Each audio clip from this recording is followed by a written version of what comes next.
Welcome to Pertec Park here at Singleton for today's Andrew Johns and Laurie Daley Cup Country Rugby League representative fixtures brought to you by Bar TV Sports. I'll be your commentator today, Chris McPherson. We have the Andrew Johns Cup Under-16s fixture off first, and it will be the Parramatta Eels side up against the hosts, the Greater Northern Tigers. We'll run through the team list quickly. The Greater Northern Tigers, 1 Latrell Newman, 2 Dalton McCartney, 3 Campbell Wacheers, 4 Blake Johnston, 5 Braden Talbot Hatch, 6 Ethan Anzackles, 7 Hitchai Dixon, 8 is Mark Simon, 9 Sam Feckner, 10 Ryan Kelly Payne. There's no 11. The 16 will be starting Toby Taggart, 12 Luke Smith, 13 and the captain Jock Brazell, 14 Clint Aitken, 15 Lachlan Smith, 18 Nicholas Laurie and 20 Jordan Leota. They're coached by Steve Halen. The Parramatta Eels side, they are as follows: 1 Suliasi Aho, 2 Patrick Luatuanu, 3 Declan Murray, 4 Freeman Forsyth, number 5 Camo Fekatoa in the halves, 6 Jackson Rapata and 7 Ethan Sanders. Daniel Reardon is in the 8, Bailey Meredith the 9, the 16 will be the other starting front rower, CSI Unga. In the second row, Kylan Mafo and Terence Patolo, Domenico Destratus in the 13, 14 Joseph Jabba, 15 Joshua Al-Hazim, 17 Amoni Sikahale, 19 Diego Becerra and 23 Yahaya Ayache. And that's just the kick-off there as they're brought underway by Parramatta, and the Northern Tigers take the first hit up. Northern Tigers have been off to a pretty strong start in this competition, but that's not the start to today's match they'll be looking for as they turn the ball over inside their own half. The Parramatta side last week, they went down 52 points to 0 at Guildford to the Northern Rivers Titans, so a number of changes to their lineup this week.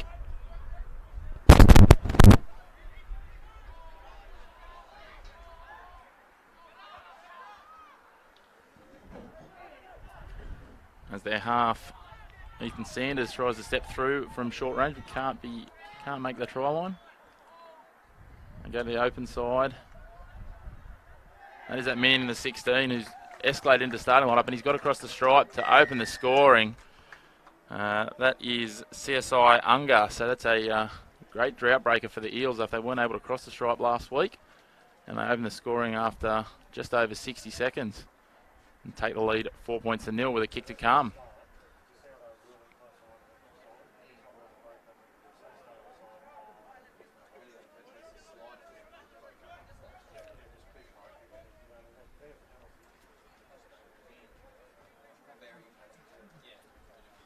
The Northern Tigers trainers will be straight out there and obviously looking to recompose them after that poor start and inability to complete that first set off the kickoff.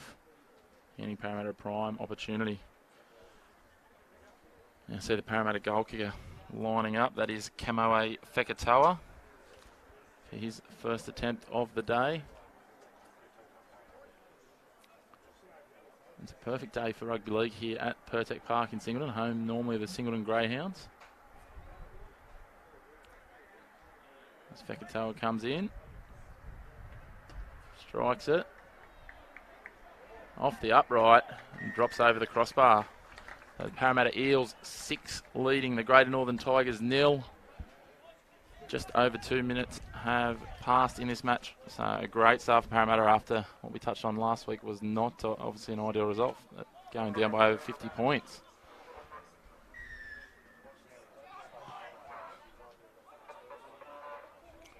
Oh, and a great response with the kickoff there. Player in the in-goal, his number I can't spot, wasn't able to take it, and he's knocked it dead, so there'll be a goal line dropout to the Eels, and now the Tigers will get a perfect attacking position to try and reply quickly on the scoreboard. Dropout's taken, it's wobbly and it's wide. Oh, the winger's done very well there, Braden Talbot Hatch.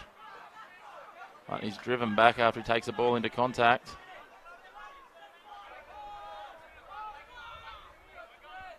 That's Blake Johnson with the ball. He plays for the Scone Club regularly. Takes up to the 30-metre line. Looks like a couple of big boppers lining up for some work now. They spread it wide.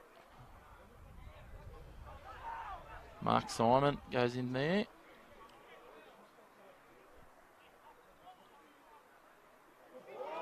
Hands out wide. He's done well here. And it goes in there. The left centre for the Northern Tigers, and they take absolutely no time to respond. That makes it 6-4. The Eels still lead, but a kick to come from out wide for the Northern Tigers. Looks like that might have been Campbell Cheers from Inverell that's gone across for the Tigers. So a great reply there, and everything the coaching staff would have asked for. Certainly defence hasn't been a strong suit for either side in the opening. Both sides managing to cut through with relative ease to post their first try, and both sides a try on the board in less than the first 5 minutes. We may have plenty of points on the board in today's representative fixture, the Andrew Johns Cup match here at Singleton. These competitions, of course, brought to you by the sponsors, SLE Worldwide Australia, who are the major sponsor, and Anytime Fitness, and of course the providers of today's live stream, Bar TV Sports. As we see the Northern Tigers goal kicker line this one up about 2 metres in from the eastern touch line. Kicks it not quite the legs on it, and that one falls short, and Parramatta will maintain their 6-4 lead over the Greater Northern Tigers. It's been a game, the opening minutes has been characterised by some errors that have been costly to both teams, turning the ball over in prime field position to their opponents.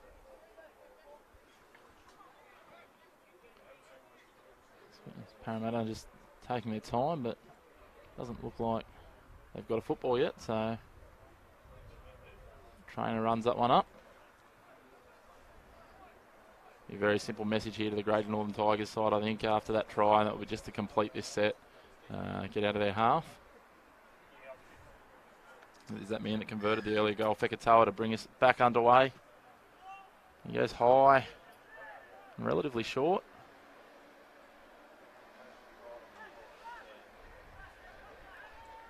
Oh yeah, try scorer with Cheers there that takes that one into contact for tackle one. Good line speed from the Parramatta defence to minimise the metres gained by this Tigers side.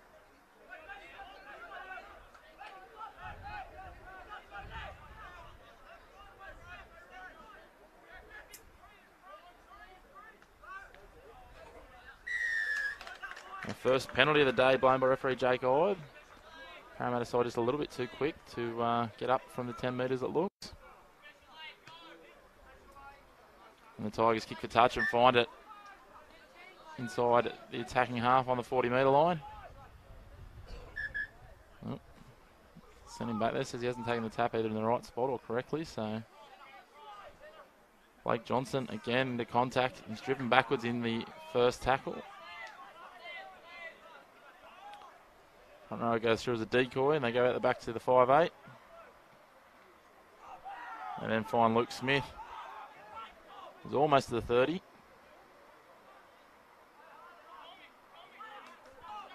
Looks like Mark Simon again going into contact for tackle 3. Keep it very simple here, the Tigers. The halfback pitcher Dixon tries to take a little bit of a dash through the line.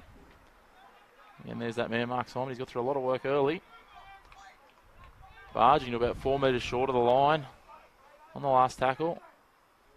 A short ball. Not sure if that's the option the coaches would have wanted necessarily there, but they'll turn it over. With that being the 6th tackle, Parramatta will have to work this one outside, work this one out from inside their own 10-metre line. Halfback Ethan Sanders just organising and telling them where he wants the runners. Oh, breaks the line there. Looks like Fekatoa again. And a penalty. Second penalty of the match. First for Parramatta. Slowing the ruck down a little too much there by the look of it. Oh, made a crucial error there, and looks like Dalton McCartney that's got up to bat that one back in as Parramatta fail to find touch. Another opportunity for the Tigers inside the attacking half. Quick scoot there from their fullback Latrell Newman. And it's Jock Brazell, the skipper, as he marches forward. Great run there, picking up about 15 metres. Ethan Sanders probably lucky to get away with hanging on to him a little bit longer there. And again, the workhorse, Mark Simon. And another offside penalty against Parramatta. Prime attacking position now for the Tigers. And it's the 12, Luke Smith, who puts his hand up. All right, they've been called back. The referee's taking control of the situation. And there he is again, Smith. He's tackled about 20 in from touch, 5 out from the attacking try line. They swing it to Anzacles, pops it back inside, tag it. Tries to strong arm his way over, but he's pulled up about 1.5 metres short. Out the back again. There's a halfback Dixon, but the Parramatta defence is up on him quickly and he's got no time to work. Well, he's managed to shrug off one tackler, but now he's brought to ground. Take on that left edge, I was successful there last time. It might have been a bit of a kick there, a fumble and a kick. Parramatta in possession on their own 10 metre line for tackle 1. Just really not presenting too many attacking options early there, the Tigers inside that red zone. I'll really be wanting to work on that as they get more opportunities as this game proceeds. But Parramatta giving them another opportunity. The drop balls, he's gotten up to play it there, the tackled player.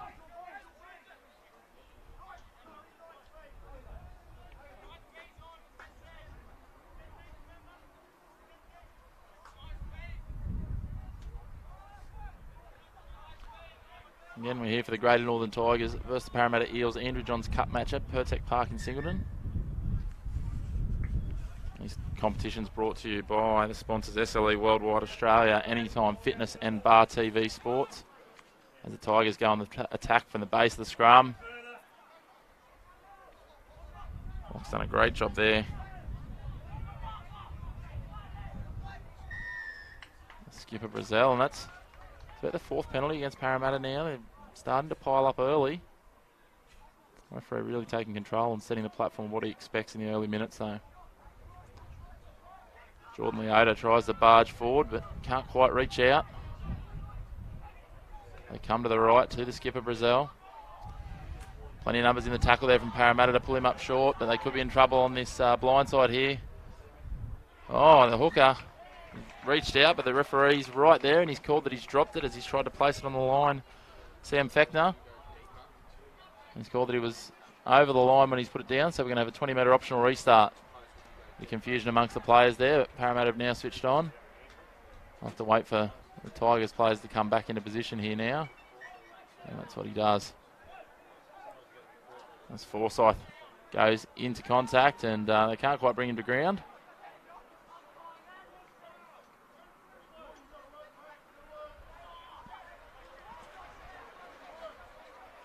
Parramatta making easy metres early on in this set. That's tackle 3 and they're almost at the halfway line. They're coming out wide. Sanders decides to turn the defence around and kicks nicely into the corner, but it looks like it might roll a little bit too big, and that it does. So again, we'll bring it out for a 20-metre optional restart for the Tigers, and they'll be looking to work this ball very quickly out of their own defensive half.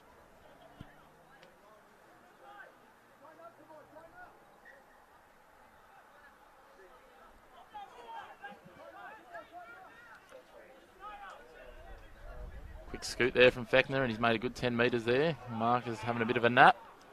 As you see on the sideline, the first of the Tigers interchange ready to take the field.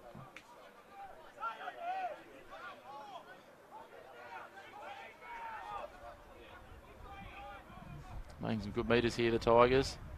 Little pop inside ball there. In the front row, Mark Simon, he puts the footwork on the fullback. Oh, that's magic. He's going to score next to the post. There's not much better than seeing a front rower gallop 50 metres for a try, and he's done it. The boys are pretty excited by that, and they take the lead, the Greater Northern Tigers. 8 points to 6 with a kick to come. That's absolutely magic. It's not every day you see a front rower hit that inside ball like that, then beat the fullback with some footwork and stride out to put it down next to the post. Take a bow, Mark Simon.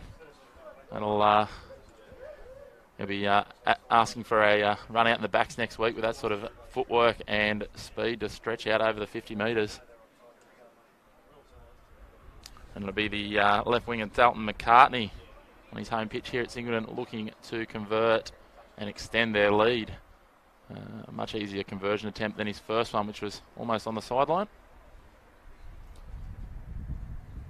And he lines this one up as the two sides take their orders. Interestingly enough, the trainer here for the Greater Northern Tigers is none other than former NRL player Tom Leroy Lars, who hauled on the boots for the mighty Canberra Raiders a few years back.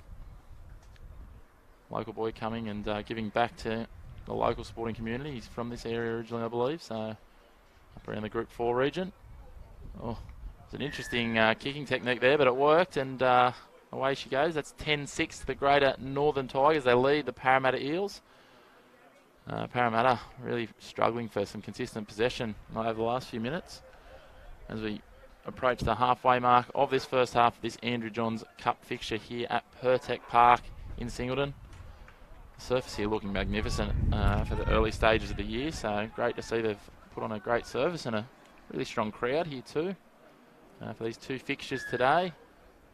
Both the under-16s and under-18s competing here between these two sides as Fekatara again gets us underway. Again, it's that higher, a little bit shorter kickoff. That was taken by Dixon and he gave it off. Again, Parramatta focusing heavily on getting numbers into the tackle. Great run there, brings them out to the 30 on tackle 2, the Tigers. And there's Jordan Leota, the Dungowan club normally. In the Tigers colours today, brings it up to the 40, a good run from him. And another penalty.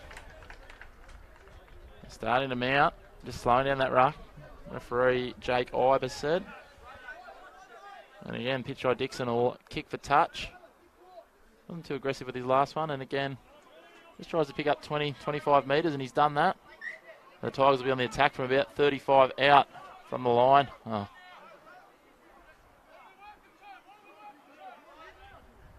Blake Johnson taking this one, and no real deception on what's going to happen here. There's no one lined up to run, so he taps it and goes himself. Oh, got himself just to the horizontal, and then they brought him back down. But they've coughed up the ball there in the tackle, and unfortunately they've turned it over in a prime attacking position where they could have potentially extended their lead. And the Parramatta Eels will have the feed of the scrum, and they'll be looking to bring this ball back out from their own attacking defensive half.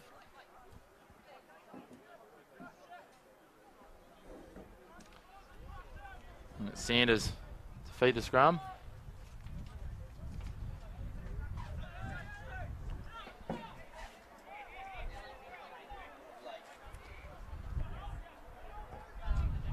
As the Eels continue on the attack. They're into the attacking half now. And a penalty back to the Eels. That's their second penalty of the day.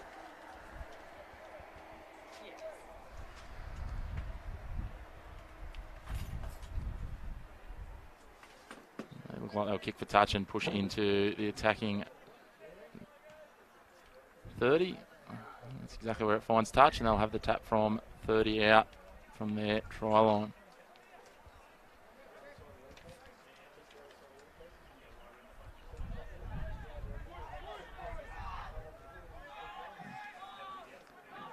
Bring it out from dummy half, and it's Mafoa with the ball. And the strong run up towards the 10.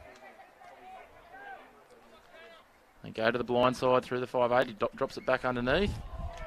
Strong tackle on Patolo there. He's hung onto the ball.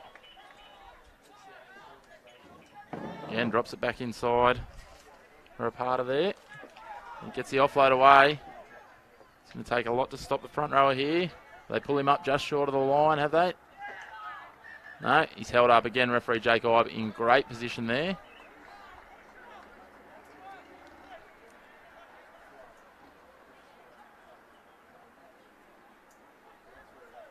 And I'll take it back to the 10 to play it here. And that'll be Reardon. That's Destratus with the ball now. Looks to break free, but the tackle of Brazel's too strong. That's the 5th tackle. They go to Sanders, he rolls it in. A lot of work in front of him here, the winger McCartney. And he's driven back into the in goal.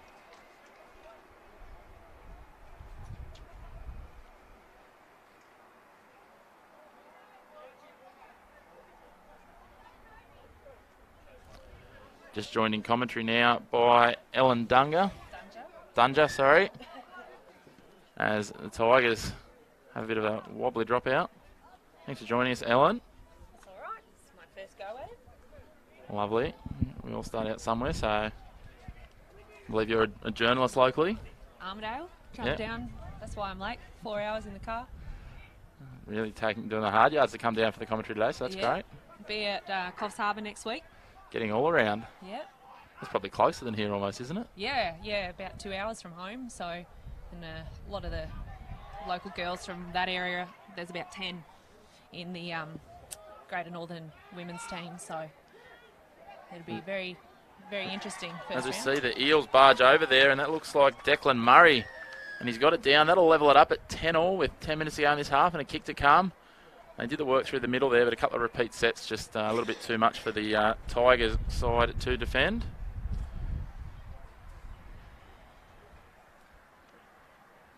The defence was an area that the coach Steve Halen did highlight with the big forwards of Parramatta. Going to probably run over the Tigers a little bit, but they are looking at improving that, I suppose. Yeah, had 2 good wins so far. They've certainly started the competition strongly, as you say. Yeah. But yeah, the Parramatta side, they probably didn't have the result they wanted last week, so they would have had some severe instructions after their 52-0 loss last week to the Northern Rivers Titans. And trying to hold out repeat sets, as you said, against some big body forwards. It's hard to believe some of those boys are only 16. There's some big boppers there, so... They are towering over the Tigers boys a little bit. Yeah, they are, so... But just before you got here, we saw what all front rowers dream of. We saw a front rower with a 50-metre try where he beat the fullback with footwork. So they might not be the biggest front rowers, and they're certainly mobile, the Tigers boys. So as we see Fekatoa line this kick up. From about 20 in from touch here on the... 10 in from touch here on the western side. He hits it well, but he couldn't quite get it across. So... that leaves us all level, 10-all, with just under 9 minutes to go here in the Andrew Johns Cup fixture between the Greater Northern Tigers and the Parramatta Eels. And, of course, these fixtures brought to us by our sponsors, SLE Worldwide Australia, Anytime Fitness, and today's live stream provider, Bar TV Sports, who cover sports everywhere and anywhere, all across Australia and even globally now. So great to be involved with them as we see the Tigers bring us back underway. Good exposure for these country kids that might not get it otherwise. It is. It's a great opportunity. I mean, previously, before the iterations of these competitions, they would have had to sort of, either make it or relocate down to the Sydney teams and play in the Harold Matts or the SG Ball. So it's great they can still stay at home and be involved in the representative competitions and sort of, have the scouting eyes, I guess, of NRL clubs and the like cast upon them. How good is modern technology? It's wonderful, isn't it? You see another penalty there to the Eels, and they take it up. Tackle one there. Got about 40 out from their own defensive line. You see Sanders start to organise them here on the left, but they go back to the right. Good footwork there. He's beaten a couple. It looks like it might be Unga. He was the first try scorer today. Now they spread it wide. And again, there's some holes here on this right-hand edge of defence that Alazim tries to take advantage of. They come to the left again through Sanders. The cutout ball. Fekatoa can't reel it in, though. It's probably a little bit big for him and a bit behind in the pass, but they've looked to consistently attack down this their left-hand edge, the right-hand edge of the Tigers, and they've had success. Both tries have been scored on this side. So it's probably a tactic they'll continue to persist with, I would have thought, as we continue. And the Tigers a bit of work to do here, Ellen, as they try to bring it out from their own defensive 10-metre line. Yeah, they're looking a bit out on their feet too. They've had a few sets down here recently in the defensive half, so that'll start to tire them. So they need to just make sure they make the most of this possession, as we see there. They go through. Their halfback pitch by Dixon, and he gets the ball away, but Parramatta's defence swarms straight away. And they continue down that The captain. left edge. Yeah, the skipper, Jock Brazell there. He's been quite strong for them. Him and Mark Simon have probably been the pick early. Another penalty, that won't hurt the cause as they look to regather a bit of composure. And penalty in the attacking half. And Pitchai Dixon puts his hand up and kicks for touch. So it's an interesting one, this Greater Northern Tigers. Obviously they cover quite a significant region in terms of land mass, I guess. We see, we've got players from as far as sort of, the Moree, Dungowan down here in Singleton, Gunnedah, Tamworth with Farah. We stretch up to Tenterfield, basically, so the Queensland All border. the way to the border. About halfway down the state. Yeah, I was going to say, in terms of land mass, you'd have the most, but the population mass probably might not be as many to pick from as somewhere, even as their opponents Parramatta today. So no, definitely not. As they come down the blind side here, they go out the back, and that's the fullback Latrell Newman. And puts it down and it goes into touch. It's Newman, one of those ones that we, from one of those far-flung corners. He's from Moree, as we just spoke of. So, I mean, just the sheer organising of training and things, let alone, trying to get together for game days has got to be a logistical nightmare for the guys involved. Yeah, well, it's a trip from Armidale over to Moree. It's a good 3 or 4 hours, and then Armidale down to Tamworth, still an hour and a half. So, add Singleton. Yeah, Singleton, Scone, Denman. Big trip. You might be able to inform us. Where's Dungowan? Dungowan is outside of Tamworth. Okay. Out Nundle Road. Yep. So if you turn left or right, if you're coming from this direction at Nemmingar, Parramatta turn it over inside. Again, handling errors have been one of the keys of today. A number of times teams have been put into the right attacking position just by the opposition making an error trying to get out. Parramatta tried to be a little bit flashy there and go around the Tigers from inside their own 20, and it backfired a little bit as the Tigers will have scrum feed on the 20-metre line here. And it'll be Pitchai Dixon with the scrum feed. One of the more local to the ground today, Aberdeen boys. You'd be quite familiar with running around in orange and black. The colours of his home side, Aberdeen.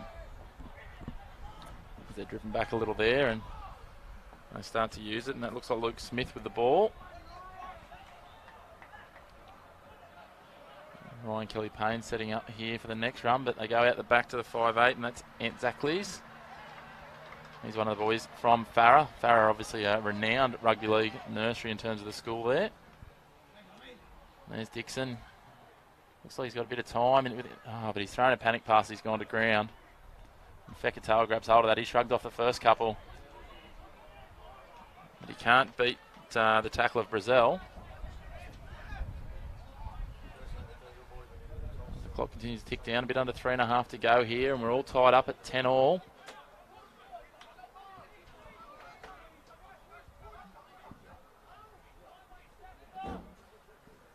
Meredith gives it to Sanders. Sanders draws and passes. Bit of footwork there from Murray. He offloads as well. Also, a lot of players really just feeling the pressure a little bit here and just starting to throw some panic passes that they maybe don't need to throw, and it's causing a few of the turnovers we've seen.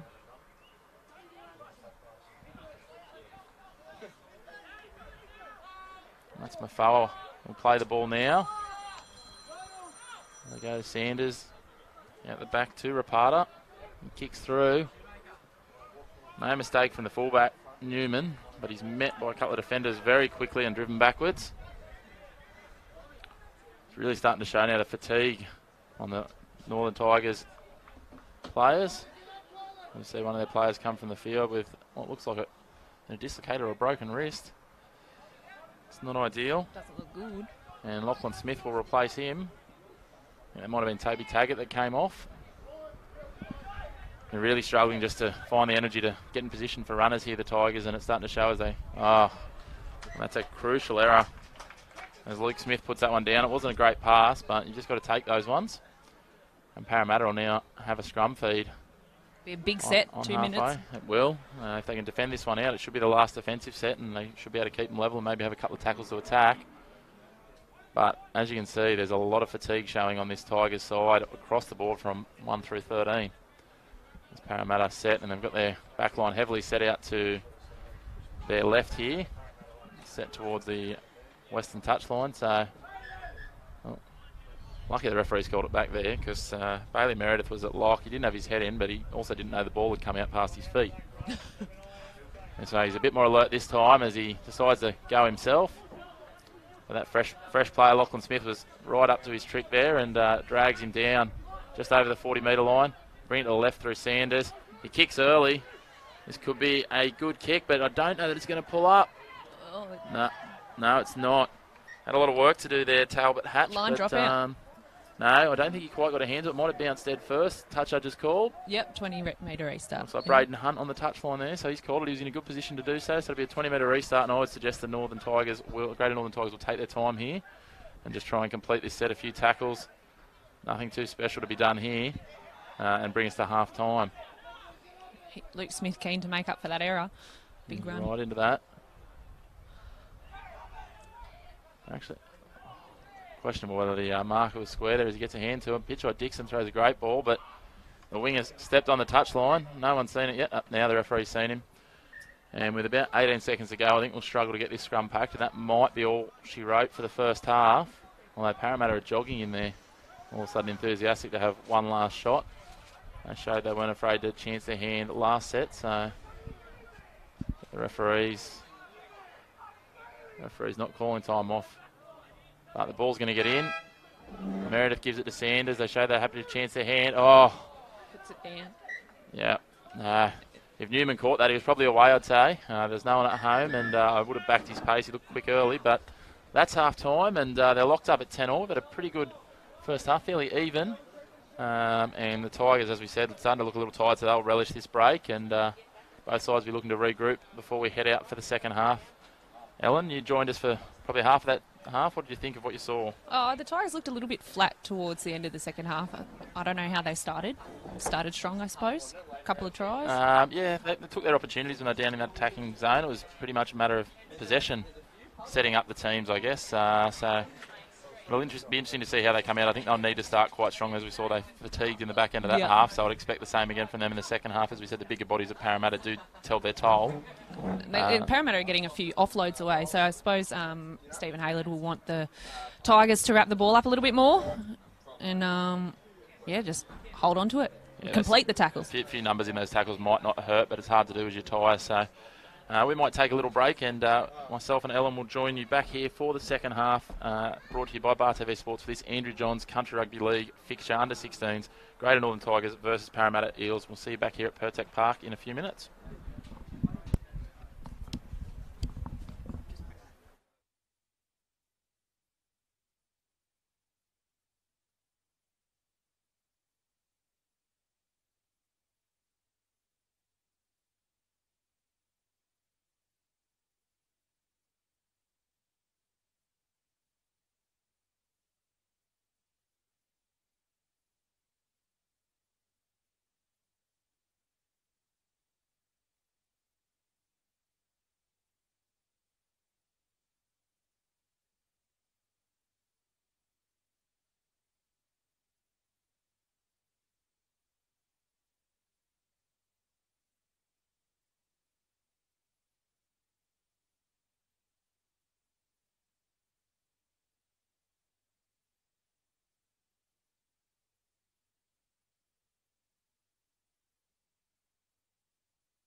Welcome back to Pertec Park here at Singleton for the second half of this under-16s Andrew Johns Cup fixture.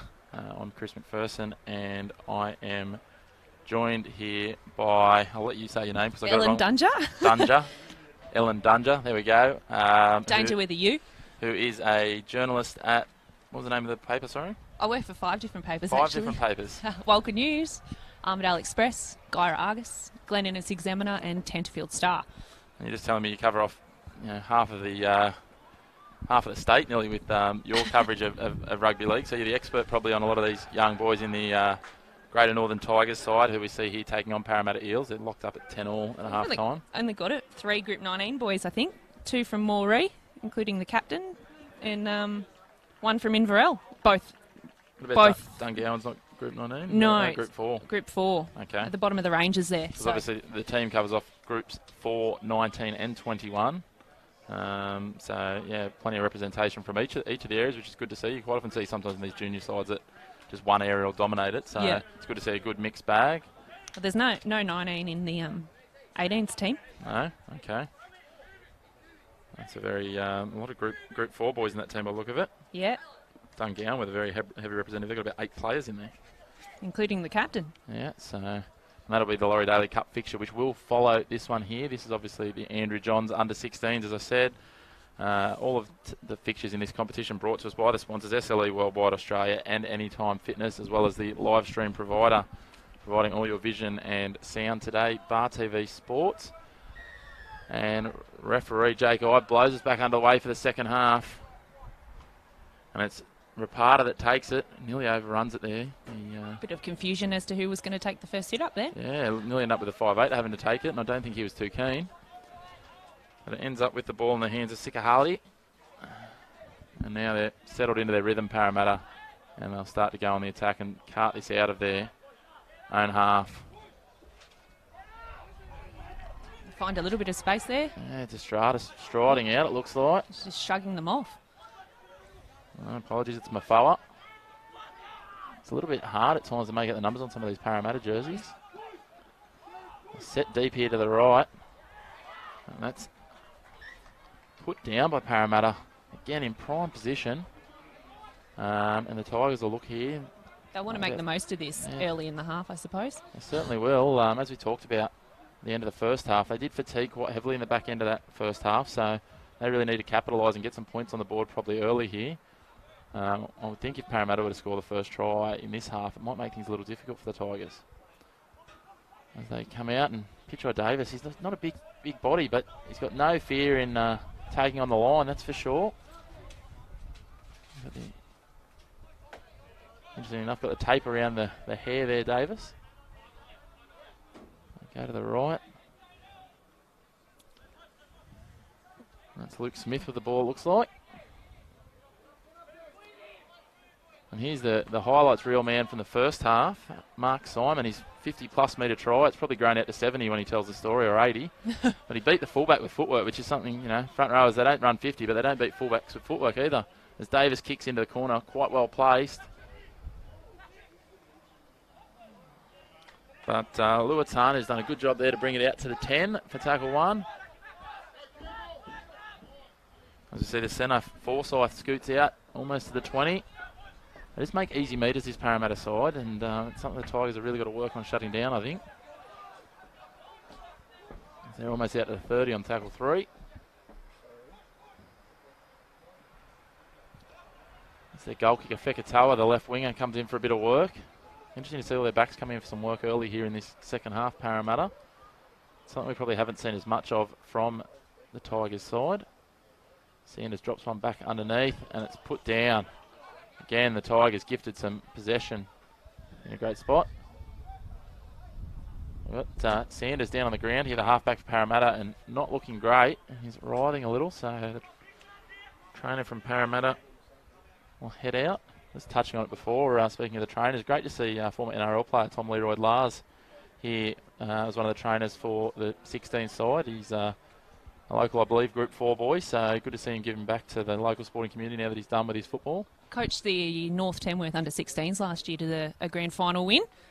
You know if he's still pulling on the boots up there? I don't think he looks is. like he still could. He's looking pretty fit there. He'd have to be well into his 30s though, Tom. He gets a lot of credit for his coaching and mentoring of the junior boys too, so probably pretty handy to have in the Great Tigers ranks. Great to have someone of that experience sort of coming back and giving back to, I guess you see a lot of the players tend to stay settled in places where they've built their careers and things like that, but he's obviously gone back to the Tamworth community where he grew up and where he managed to forge his rugby league career from initially, and it's great to see, as you say, him giving back and passing on that expertise, and hopefully we'll see some of the local juniors there from North Tamworth and Tamworth, the Group 4 and the Greater Northern Tigers regions reaping the rewards of that in future years. He's very passionate about it, and I think and the kids love it. They really learn off him. So it's great to see. He's a very underrated player when he played, a bit of a workhorse for I'm a Raiders fan, and he was down at the Raiders for a good period and was quite strong when he was there. Consistent first grader. It looks like a significant delay in the game here, but he's back to his feet, Sanders, which is great to see.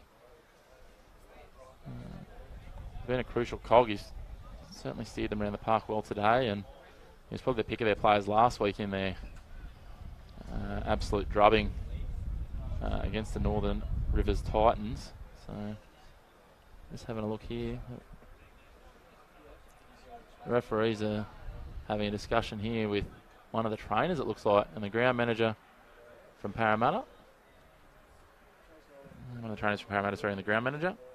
Looks like the blue shirt trainer who's listed in the program as Anthony Cabillo might have been a bit too enthusiastic, and some feedback he might have given at some point here. I think he's been very vocal on the sidelines there, so that might be a little bit right. It's good to see the referees that they take it pretty seriously at the end of the day. Yes, the trainers are there to do a job and they're there to be encouraging, but they're not there to give negative feedback to the referees. They're not there to give any feedback to the referees. And talking about it during the half-time break, both of us having refereed at different points, certainly can understand that as it's definitely not easy.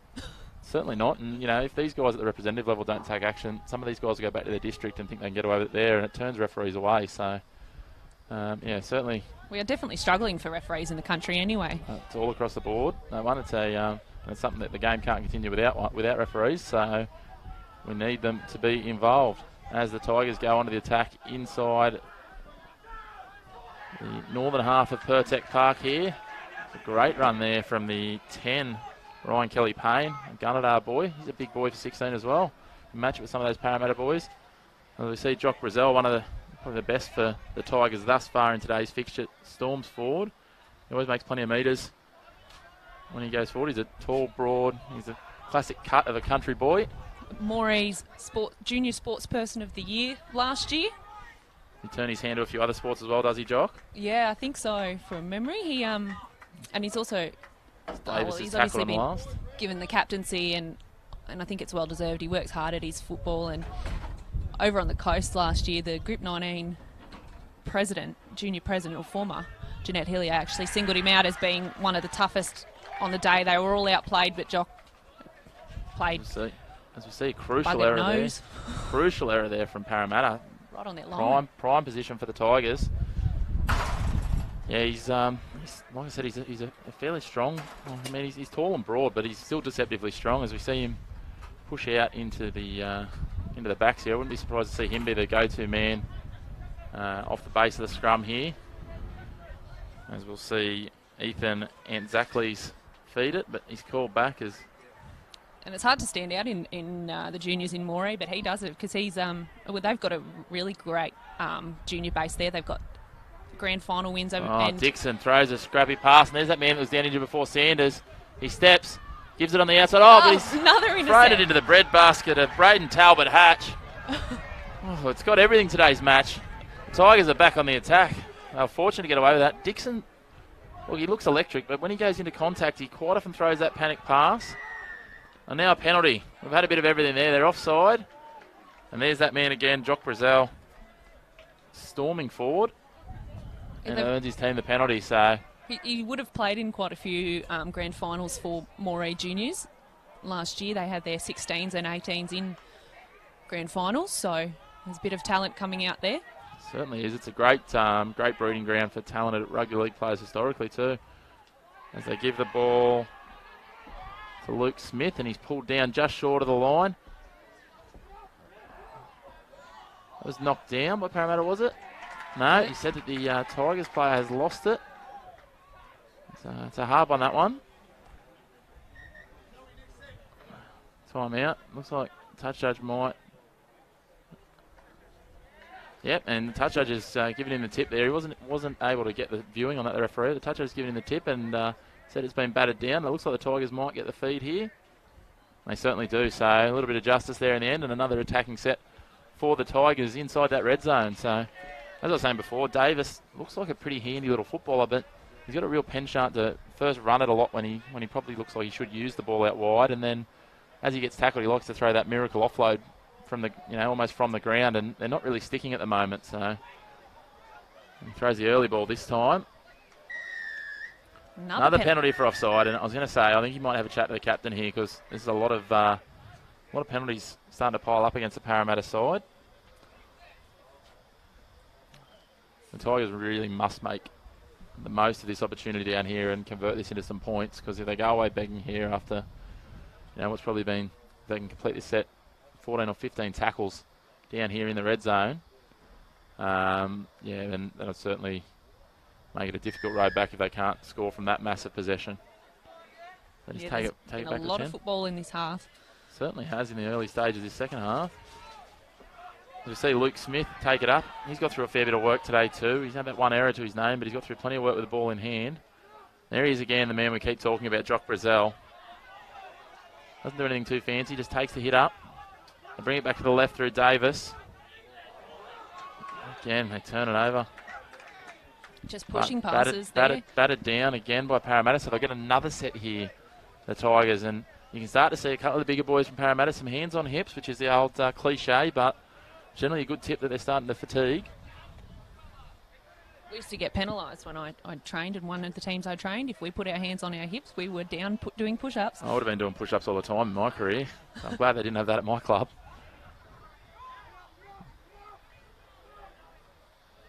A little bit high on Brazel, which was just untidy. It wasn't too much more. Oh, he's got no. He hasn't liked that, Brazel, but probably didn't need to react to it. They had the penalty. Referee Jake Ibe calms everyone down there. Sanders trying to plead his case, but you're not going to get anywhere once it's already been blown, champ. So maybe back to the defensive line, and that's where he goes. And the Tigers with another set. And it looks like Ryan Kelly-Payne winding up there. Plenty of numbers in the tackle. A little bit of feeling starting to come into this one, Ellen. There he is. Yeah, they're back to Davis. He's getting a bit vocal now. Fekitoa was up very quickly there. Sorry, it wasn't Fekitoa, it was Luatanu. Davis again. He runs himself. Oh, that was a questionable tackling technique, that one. But I don't know whether he wrapped with the arm, but the referee said it was okay, so he's gone on. Oh, hang on, we've got time out here. What's going on? Touch judge is coming on. I'd say he might have a tip on that shoulder charge, Ellen. Crowd's getting very fired up as well down there. Could be another penalty going against Parramatta. Yeah, well, they're really starting to mount here. So the referee, he had a chat to the captain before about the number of penalties. I don't know whether that was offsides or in the red zone, but he may look to take some stronger action here. He's bringing the captain in again. Yeah, so Sanders, and there's that man whose number I can't quite get who came in on the shoulder charge. Maybe Patolo, the right second rower. Touch judge Peter Evans just giving his report. As we said, it's definitely... And there it is. He's been sent to the sin bin. He had to take control. The penalties were piling up, and he's done just that, referee Jake Ibe. So I applaud him there. He didn't have much other option. Parramatta just continuing to give away penalties in that red zone. The Tigers will have to capitalise here. They've had all the football up this end. They've been down here for about 5 minutes. At least, yeah. And we'll try and get a number on that player as he wanders off. We haven't managed to get that as of yet. But, yeah, definitely a shoulder charge and a silly penalty to give away when you already, I don't know, it was the 12, Patolo. So, yeah, as we said, these next 10 minutes are going to be crucial for the Tigers. Definitely need to capitalise here. And Parramatta, it'll also be crucial for them this set not to give away any other silly penalties, because they'll start to force the referee's hand if they continue. Oh, dear, the Tigers have turned it over. As we see, Alazim They were screaming for it out on the right there, and then as soon as it starts to go, there's unfortunately, they're just a little bit slow with distributing the ball out wide, and Parramatta have identified that. And they've got up very quickly, sort of umbrellaed up on them quite hard. Now it's going to be a game of Parramatta just trying to control this game for the next 10, I would suggest. But as we see Mafoa take it over the 40-metre line.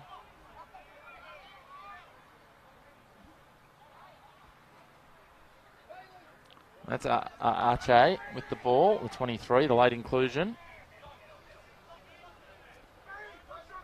Rapata, he kicks and chases on for... Out on the full. Out on the full.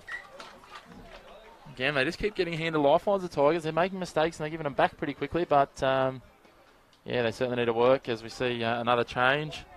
Looks like Clint Aitken readying to come on. And also Jordan Leota returning to the field. So Jordan Leota looks like he'll come on for Ryan Kelly-Payne. And I'd say looking at the frame of Aitken, he might be potentially coming on as a replacement 9. As they play the ball there. And there's that man Leota that's just come on. He winds up. He's a solid lump of a kid. From the Dungowan club. Takes 3 to bring him down. Certainly did. Some tree trunk legs on him. Davis takes it himself. He held on to it that time, made the right decision.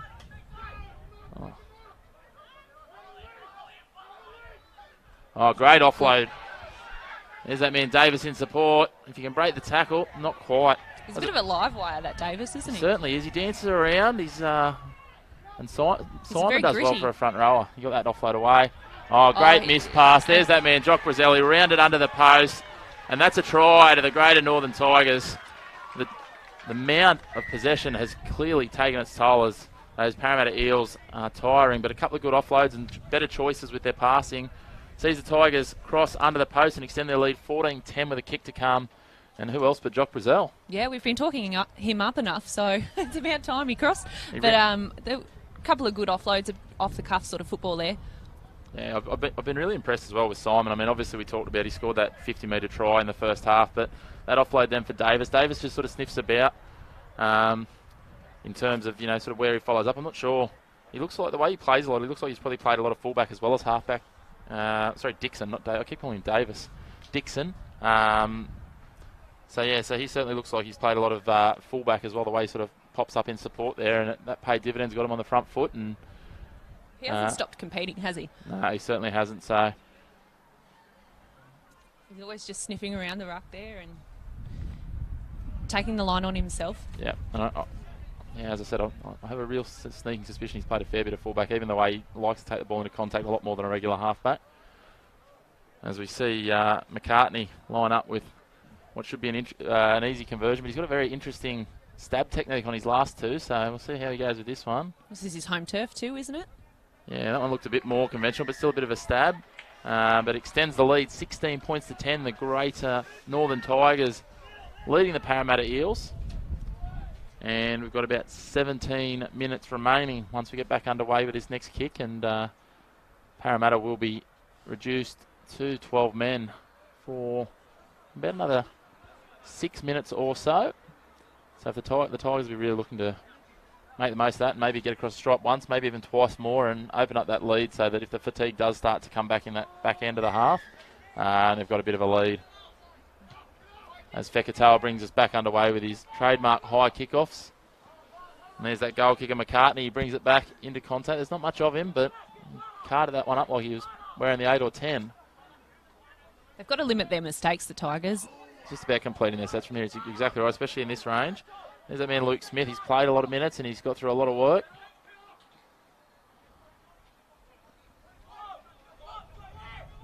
Another good run there. Bringing them out of trouble by that man Mark Simon. They start to go to the wide and they're almost on the 40-metre line now on tackle 4. They bring it back to the skipper. Jinx back inside. Another good run. You can bank on him almost every time you give him the ball that he'll make 10 or more metres, which is, a great asset to have. He's a big, rangy kid. Once he feels out a bit more, he'll be even more of a handful, I suppose, than what he is now. Certainly will. He could end up being quite a big boy as Dixon kicks back into the corner there. He's got some good footwork. He's quite mobile for his frame. So. He's very far. And that's a silly error there. They've given away a very simple penalty. Again, the mistakes. Hands on the ball. And that's going to give Parramatta some prime field position just inside the attacking half. Actually, well inside the attacking half in the end as they find touch on the 40-metre line.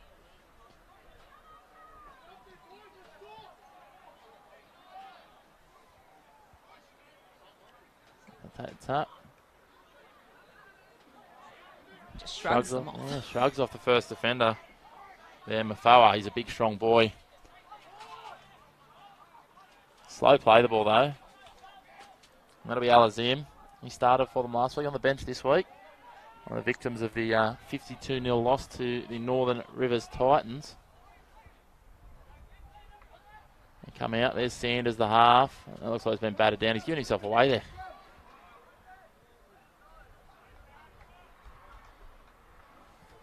Knocked down there by, looks like Blake Johnston from Scone. And now the Eels will get another fresh set. 20 out from the attacking try line. And it'll be Ethan Sanders to feed the scrum. And Kamau Fekatoa stands at first receiver. Gives it out the back to the fullback Aho. Stands out with those bright orange boots. There he is again. Some great footwork from the right centre. I don't know if he's gotten it down there or not. The touch judge has gone in. The referee's gone in. Yep, and that's Freeman Forsyth. Some great footwork and just barges over, carries a couple of defenders with him and brings the score to 16 points to 14. The Parramatta Eels trailing the Greater Northern Tigers with a kick to come. And again, off a Tigers error in defence. Yeah, and they're just working the big boys over, and then the defence tends to compress a little bit as they have to deal with the build-up of pressure, and then they go wide, and there's some big bodies in the centres and wings for Parramatta, which the boys in the centre, the outside backs of the Tigers, just having a bit of trouble dealing with guys that are probably as athletic, if not more athletic than them, and then packing probably an extra 15, 20 kilos. That's making it a real hard job out wide, and that's where they're scoring all their tries. Yeah, it's a bit of an eye-opener for some of them, but they're still within reach of it. Well, they're still in the lead, so this kick quite crucial from Fekatoa. He's 1 from 2 so far today. Takes in the standard routine. Take his step back here, and then he'll roll in. There he is, stride back. Presses the ball. It's not a bad attempt, but it's across the face, and that's a little bit of good news for the Tigers as they maintain their lead, 16 points to 14. But, I don't think Coach Steve Halen will be too happy with conceding to a 12-man side at this stage. Because the other thing that's done is it means that the Tigers now may only have the best of 30 or 40 seconds if the Eels complete this set, where they continue to have that man advantage. So they really haven't probably made as much of that as they should have. No, definitely not. I think the mistakes that they've made up their attacking end has cost them a fair bit. Good initial contact there. Again, that's that man Smith. And they give away a penalty. Work him a little bit too long on the ground.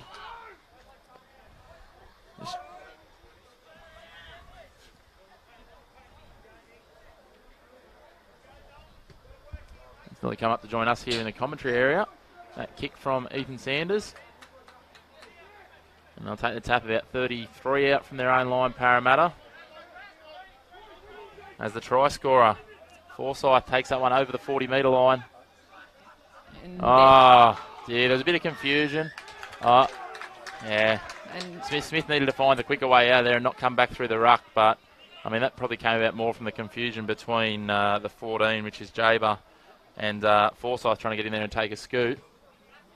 It was Aho trying to get in and take a scoot, so they're probably lucky they're Parramatta, but and you just got to take the breaks and play the whistle, so they'll have the ball now, 42 out. And their sin bin player, Parramatta's Patolo. Yeah, Patolo returns. He's back on. Yeah. Oh dear, what's going on here with the ball? And there we go. There's that man Forsyth. Big-bodied centre winds up and takes it almost to the 30-metre line. And the boys are lining up now, Parramatta. They're getting a little bit excited. They're sniffing that try line. And that's Alazim taking it in. I hear the call go with him from the bench. They are really running just in single units here. I think they're getting excited, thinking they're going to score every tackle here. Great scoot. Shrugs off the first defender. Beating another one with footwork and another. Oh, the backup hooker there. Jaber doing a great job. They come right. Defence up quickly. On Rapata. Now they go to Sanders. He kicks wide. Interesting to see how the referee calls this one. Yeah, exactly right. He didn't have much other option. He had to attack that ball hard, the right winger, Talbot Hatch. But just couldn't quite grab hold of it in the contest, and gives Parramatta another set on the line here as the Parramatta Eels trail 14 points to 16. With just under 10 minutes remaining in this Andrew Johns Cup fixture between the Greater Northern Tigers and the Parramatta Eels. Of course, these games don't go ahead without our great sponsors of the competition, SLE Worldwide Australia, Anytime Fitness, and of course the live stream providers Bar TV Sports, who will bring you all the pictures, sounds and action today. Ethan Sanders puts the ball into the scrum. They go to Rapata. Alazim takes that one forward. He's a nuggety little unit, he is. Pops an offload. I don't know if it was intentional or not. And it was touched by the Greater Northern Tigers, so this will be a 0 tackle. Just adding salt to the wounds. Oh, great swarming defence there on Unger. Oh, the pass to ground. It was the captain again. It was. Brazil. An offload there. That's what we talked about earlier. Aho there, the big, tall fullback, but he can't quite get there. But they're in trouble here if the Eels can get the ball right. Aho too interested in pushing the other players. They've gone the other way. Sanders. No, he's called an obstruction. I don't know that anyone was actually obstructed there. But referee Ives in a better position than I am, so they ran into each other, but I don't know. I think they were already both through the hole, so anyway. Bit of relief. A bit of luck. It goes both ways, so yeah, a little bit of a let-off there for the Tigers. Yeah, definitely. They'll be... And Dixon to kick for touch here. Yeah, Parramatta have had the momentum for the last sort of 10 minutes, so... It's been a real game of sort of, patches, hasn't it? Sort of Tigers have possession for 10, and they've got possession for 10. Yeah, whoever grabs the game now, I think they... It's for the taking here, and, it could be a piece of individual brilliance, or it could just be a solid team effort that takes it from here, so... Or it could be just more of the seesawing we've seen. Yeah, as we see... Well, we're looking for the likes of a Brazil or a Dixon here, I would have thought, to get them out of trouble, maybe.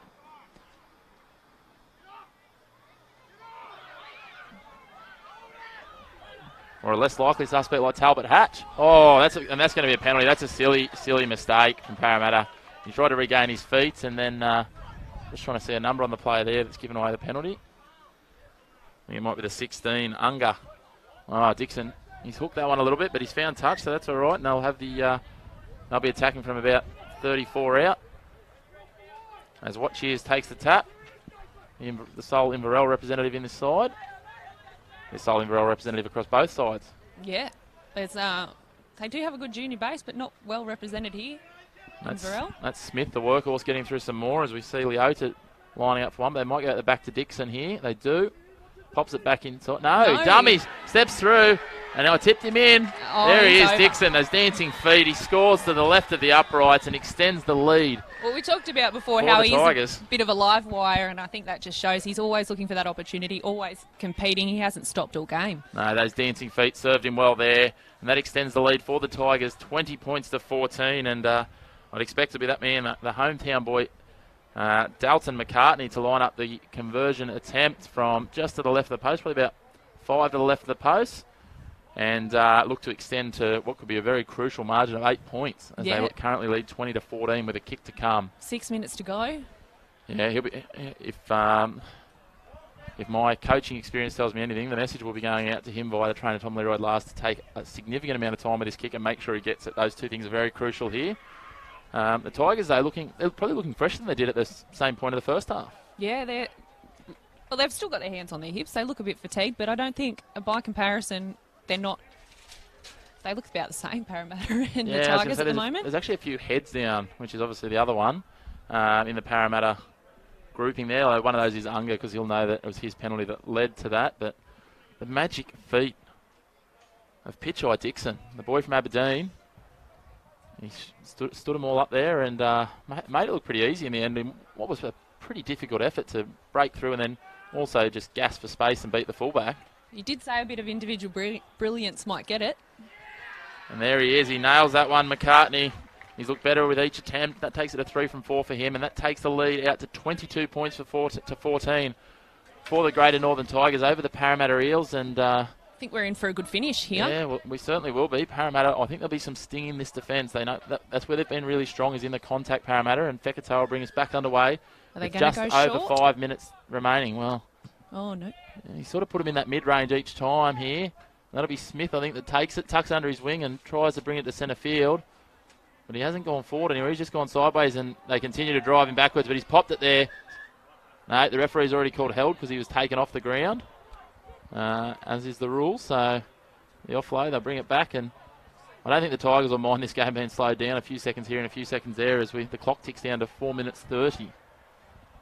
They'll just have to limit their mistakes again, I suppose. Same sort of... We saw a good effort there, Jordan Leota. He just scooted around behind the ruck just to give another option. And it also puts the defence in two minds because when they're just going one out from the scoots, they haven't been going too well. But we see Talbot Hatch. He's quite strong. There's not much of him, but geez, he's strong in contact. As we see Johnston stung with a really good tackle. And that's the fifth tackle right on halfway here. Now it'll be interesting to see who they go to here. It looks like they've got Dixon set back. He just want to turn this one around and go. And he does that, but he's going to find Aho on the full, which is not ideal. And Aho winds up. The tackle stuck, but they're in a good position already, Parramatta, as they cart that one over the 30-metre line. And Smith getting through plenty of work as we see the winger, Luatanu, breaking tackles left, right and centre here. They've just got to really stick a couple of tackles here and slow down one or two of these rucks because now they've got themselves into a position where it's about 6 on 2 out on the left-hand edge here. And great tackle by Braden Talbot Hatch. But they're going to need a couple more of those here. Another one, and he's forced the error. Braden Talbot Hatch, he stood up a couple of times. He stood up at the start of that last set and was, part of the reason they're on the front foot to earn that penalty. He's an unassuming looking guy, but certainly strong in contact. We talked about that, and he's shown he does just as well without the ball in hand, with a couple of good tackles there. One up around the body and one around the ankles. Yeah, he's going well, and they say wingers can't tackle. He just proved that wrong. He's blowing now, though. He's felt the efforts of that work, so I wouldn't think he'd be putting his hand up for this hit-up. Be interesting to see where they go here. They've got a couple set on the open side.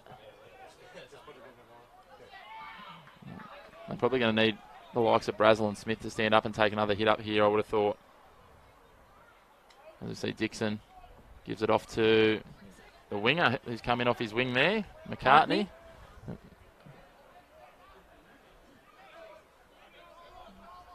Smith takes another one. Yeah, he's got through plenty of work. See another interchange there, and as they break through, and there's that man, Brazel. Oh, he burns his fullback inside, backs his pace, and that'll be the nail in the coffin. Moree will be Brazel gets a double. Oh, that's not going to go down well. The late flop from the fullback as they run in here. We might have a bit of action here. Yeah, looks just like push and shove at this stage. The referee's right on top of it. The front rowers come in and join from about 60 metres away after the fact.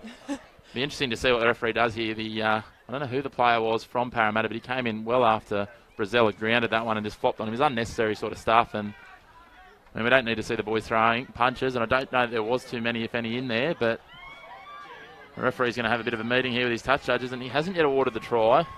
The Tigers weren't happy to see their captain targeted after that one. No, they certainly weren't. I'd say looking at the size of Brazel, though, he probably can handle himself. Yep. But again, we don't need to see any of that. A, the late action, and B, just the nonsense afterwards to carry on. So the referee looks like he's got control with his touch judges here, and with 1:46 on the clock, no, it looks like they're just going to leave it at that, are they?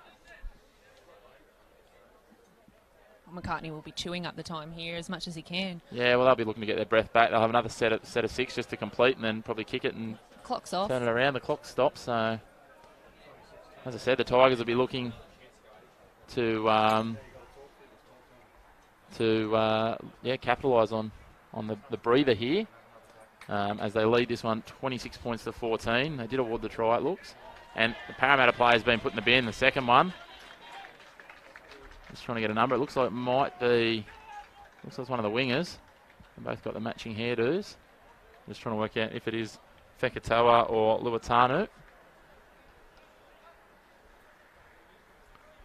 But, he would have been the player, I'm guessing, that's come in and flopped or potentially run a distance to get involved there. So, get a number on him. But, as we said, the referee will blow time on again in a second, and we'll have the kick and an opportunity to extend it out to a 14-point lead. Rapata. No, Fekatoa. It was the 5. It was Fekatoa. So, 2 sin binnings here for Parramatta have probably been a big part of the difference. A few individual pieces of brilliance from the Tigers. And it was 2 men, you said?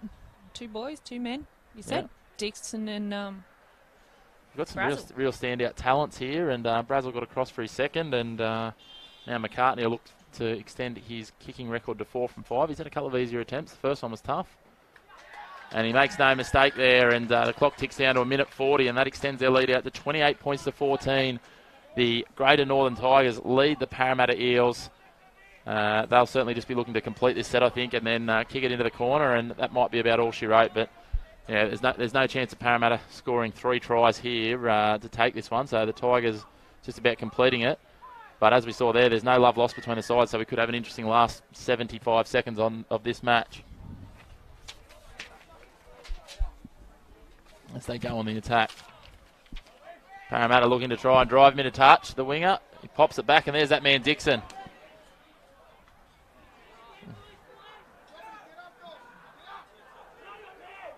A scoot there from Watch here's the Inverell boy, and he's broken through the line, made a good almost 20 metres there. So again, they're just looking to slow this down, but he's lost that there. He's probably a little bit unlucky. There was a few hands on him, but Parramatta rushing in to pack the scrum.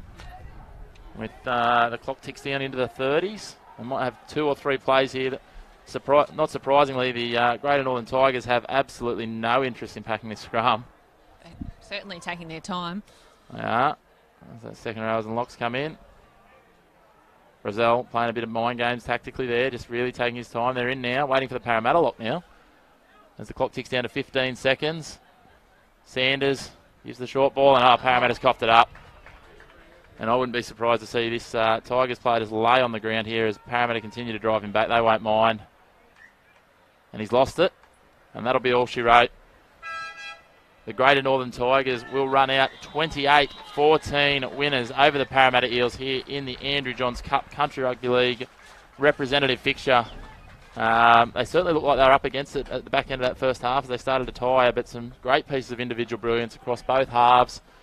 From the likes of Jock Brazel, who got a double, Pitcheye Dixon, who got a single, and also, still my favourite for the day, was the front rower running 50 metres and stepping a fullback, Mark Simon. But some standouts too from Parramatta. Their outside backs were quite strong. Ethan Sanders did a great job controlling them from half-back. So a much improved performance from last week, but congratulations to the Tigers, the local boys on home turf here, getting the win 28 points to 14 in this fixture. It's good to see a bit of a crowd here too. Look, the hill over there is pretty full. People have got their umbrellas out. It's a bit of a sunny day down here in Singleton. It certainly is. It's a great day for footy. Not too warm, but the sun's out and the deck's looking good. So looking forward to the next fixture, which will again see the Greater Northern Tigers taking on the Parramatta Eels in the Laurie Daley Cup match. But yes, Parramatta certainly just couldn't match it with the Tigers in the second half, and some standout performances. So we'll roll on to the under 18s fixture. And we'll run through the teams, hoping they're as per program. There was a couple of late changes to the 16s, but can't confirm those for the 18s. So we'll just run through the sides. We'll start with the away side, the Parramatta Eels, and their fullback is Jander Murray-Stewart. On the wings, Connor Griffith and Christian Pasatoa. In the centres, Joshua Hay and Sione Manakafoa. At 5'8" is Drew Lloyd. Halfback is Gianfranco Grima. The front row is Jai Vakai and Peter Tateo. The hooker, Kyle Leonard. Desmond Rakete and Oscar Mazzomo, the skipper in the second row, and Jonte Jr., Beetham Misa at lock. Their reserves, Cameron Baitup, Mitchell Webb-Leafy, Nagaramu Harete, Arthur Tuakalu, Braithen Vaughan Aspen, Bailey Nuruddin and Joseph Masters. They're coached by Emad Alameddine. The home side, the Greater Northern Tigers. At 1 is Mackenzie Shepherdson from the Denman Club. 2, Jet Butler from Dungowan. 3, Kyle Johnson, Dungowan. 4, Cooper Harris, Dungowan. 5, Harrison Freeman, Dungowan. 6, Braden Reid from the North Tamworth Club. 7, Stephen Dengate, Musselbrook. In the front row, in the 8, Caleb McMillan Bassett from Narrabri. The 9, Clay Frendon from Dungowan. 10, Jackson Shade from Singleton. 11, Kobe Bone from North Tamworth. The 12, the skipper from Dungowan, Sam Wentworth. At lock, Blake Trees of Singleton. The 14, Daniel Kelly from North Tamworth. 15, Bailey Miller, Freeband from Aberdeen. Hugh Collins is in the 16 from Aberdeen. 17 is Jack Todd from Dungowan. 18, Blair Maloney from Dungowan. 22, Trent Taylor, also from Dungowan. And the coach is Peter Stevens. I lied. We do have one Group 19 representative in that team. The coach, Peter Stevens, is a Warrialda boy. So there you go. We are representing. I think Warrialda they just play in the second division now, or are they in the reserve grade comp? They are second division. They made the grand final and went down to Guyra last year. And struggling for numbers at the moment, but it's only a small town. It's generally what happens at this time of year, I suppose. Yeah, people don't want to do pre-season, not at that level. No. So just a bit of an update. These sides are sitting, Parramatta they're sitting atop the competition after they had a draw with the North Coast Bulldogs in round 1 and then had a massive 60-0 win over the Northern Rivers Titans last week. The Greater Northern Tigers went down in their first game and then had a win last week over the Newcastle Knights development side. So they're sitting first and fourth, but only one competition point separates them. So certainly a crucial match as we head towards the back end of this competition.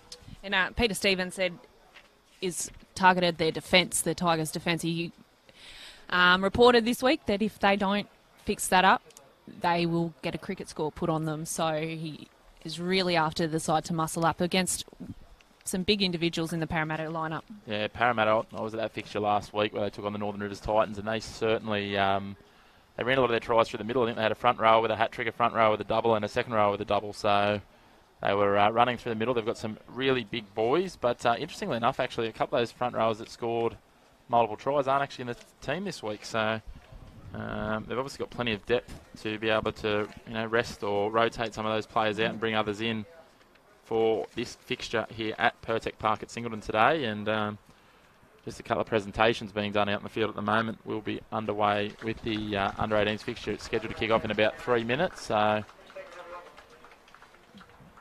for those that have just tuned in, we are about to be underway in the Laurie Daley Cup fixture in the preceding Andrew Johns Cup under-16s fixture. It was the home side, the Greater Northern Tigers, running out winners 28 points to 14 over the Parramatta Eels, which will see the Greater Northern Tigers remain undefeated in this competition and potentially climb to the top of the ladder, depending on the result of Northern Rivers fixture today. So they'll be pushing hard for a finals berth later in the season. Yeah, and Peter Stevens also added that completion was a big issue for the Tigers last week. They only completed about 15 out of 30, so they need to fix up that area if they're going to get over the top of this number 1 Parramatta team. They certainly will, as we see the match officials take the field for this one, and it looks like it's Bryce Hotham in the middle and Nathan Everly on one touchline, and it looks like I think it might be, I'll get confirmation, but it might be Peter Evans. It's one of the touch touchers from the first game, backing up for a second game here.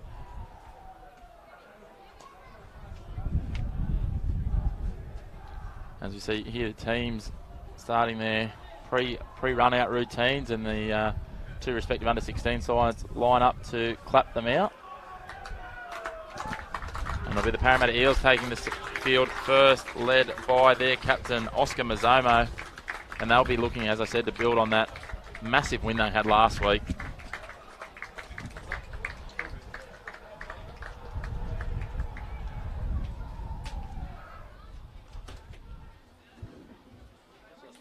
He's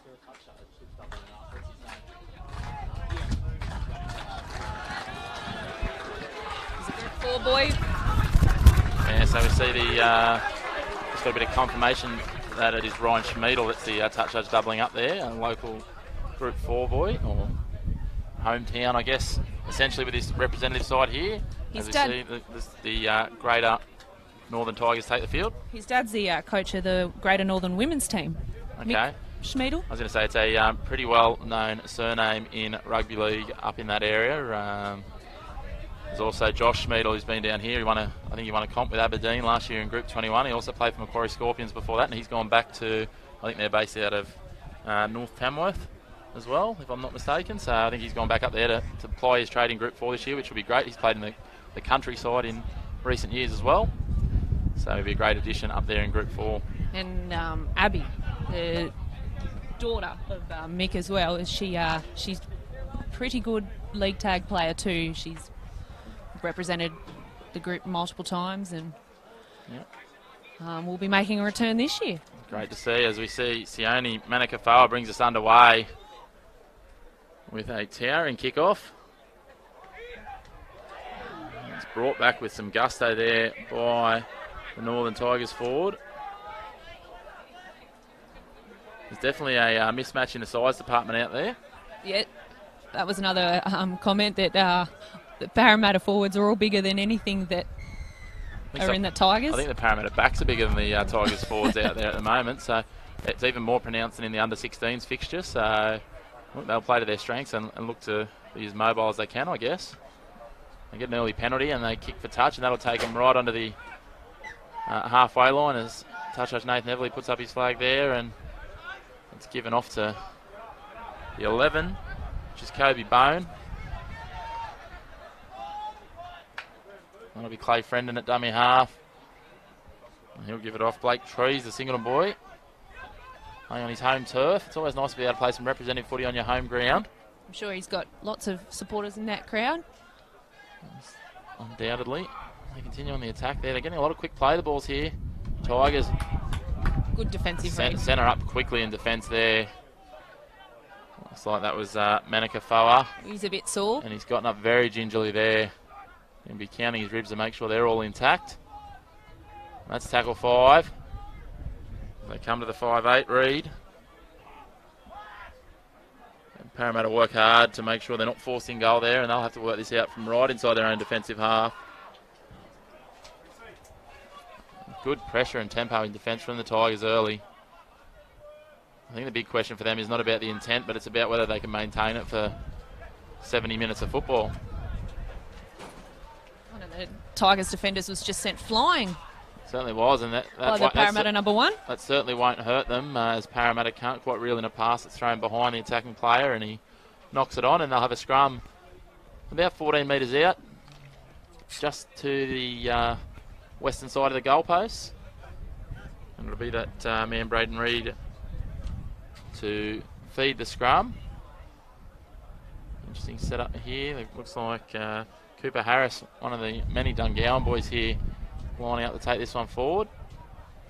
Interestingly enough, he's got the shaved head, but the tape to keep the hair out of his eyes. So it's a throwback to the 80s. That one is. And it looks like Blake Trees again carting that one forward, getting into plenty of work early. A couple of decoy runners set up here. They spread it wide. A little wrap around there.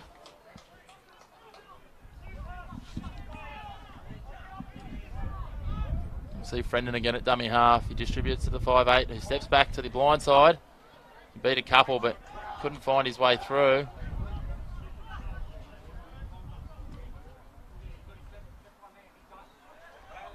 It's Jackson Shade. Takes it forward. Another one of the Singleton representatives. Swing it wide here through Dengate. He kicks into the corner. It's a well-placed kick. Oh, nearly a mix up there between the Parramatta players, but he's managed it. Managed to take it. The referee said he's taken it in the in goal, taking it in the field of play and taking it back into the in goal. He was right on the spot here in the touch judge, so give Bryce Hotham the benefit of the doubt there, and it's going to be a goal on dropout, and the Tigers will have another opportunity to attack here. Great early possession opportunities for the Tigers, Ellen. Yeah, they just need to, I suppose Peter Stevens talked about it, completion. And that's what he'll be looking for from them rather than any rush passes and things like that. I think it would be disappointing if they throw it away. Yeah. Build up some pressure. Return that low-driven drop out to the 30 through the 18, Blair Maloney. Looks like he might be playing at fullback. There's going to be a bit of toil here for the forwards. They need to roll up their sleeves. Send him back to play it.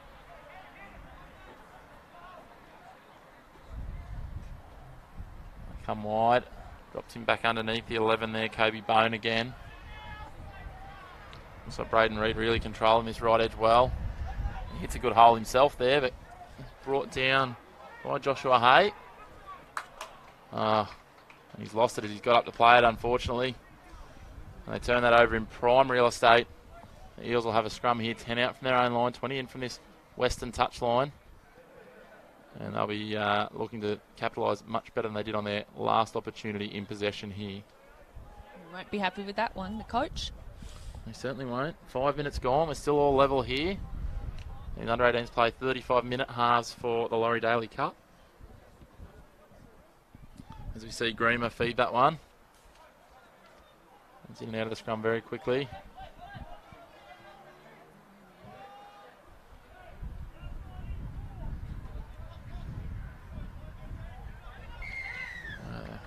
When they give away a penalty. They were up very quickly there, the defence. So I'd say Greamer will look to find touch here.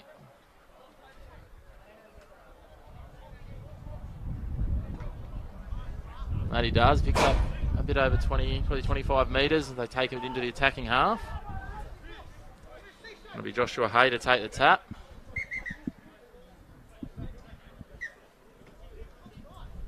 He gives it off to the 12. Mazomo, the skipper. And he takes it up over the 40-metre line. As we see Peter Tateo, he was one of the multiple try scorers last week. Got a hat-trick, I believe.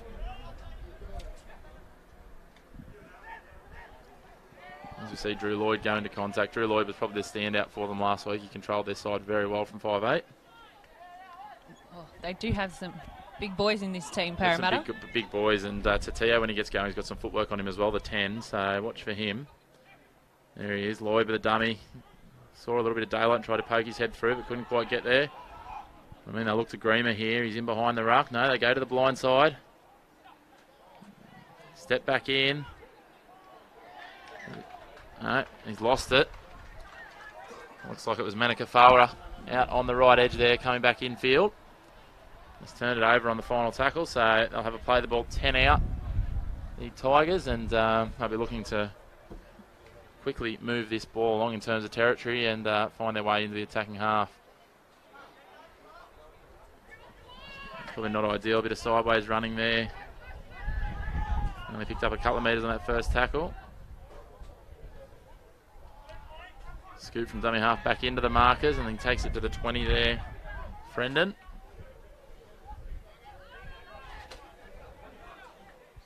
Just need a couple of these Tigers boys to roll their sleeves up and get through the hard work.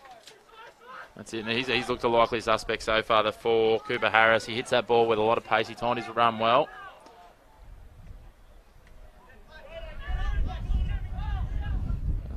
That'll be the 5th there, just outside their own 40. That looks like the 8, McMillan Bassett. Oh dear. He's put that into about row 12 of the crowd. And that's not ideal at all. The pressure there from the Parramatta chase was enough to slow it down. Mirrored what Parramatta did at the start of the game. Certainly did. So Parramatta will take possession here. And they'll play the ball 0 just outside the attacking 40. And the fullback, Jandamara Stewart. He's quite strong. He's a nuggety little unit. He's already proved a handful so far. The Tigers are struggling. He was very elusive last week. I don't think I saw a time where the first attempted tackle was the one that brought him down. And he gets a penalty. Yeah, another penalty for their efforts. Discipline's going to be really crucial. I mean, when you're undersized in these sorts of contests, you can't be affording to give more possession to your opponents. As we see the big don't argue there given to the 13, Blake Trees. Great little short ball there from the 9. Kyle Leonard. I think the pass was questionable at best, and he's coughed it up. It was a hospital pass. It was a hospital pass, and I think it might have been forward as well from Buildup. Obviously had a bit of a reshuffle of their lineup, Parramatta, because Buildup started at hooker, and it looks like Leonard might have started at lock. Both sides are just looking to push things a little bit too early, I think. Yeah, both just trying to overplay their hand a little bit, as you say. The Tigers here, they just got to just do the simple things right and get this one out, as we see Cooper Harris line up at first receiver. He looks like he doesn't mind getting his hands on the ball. I think once he fills out, he might find himself in the back row the way he takes it forward. Well, a scrum penalty, a differential penalty. You don't see too many of those in this day and age, so Parramatta boys breaking early. Oh, it's a wobbly kick there, but he's found touch. And that'll be a few metres that'll certainly help the cause of the Tigers. As we see, a very small-bodied second rower. It looks like Wentworth. Manhandled. Yeah. The captain. So they cross the 40-metre line on tackle 2. Yeah, back to the left. There he is again. Wentworth getting through some more. Work the skipper.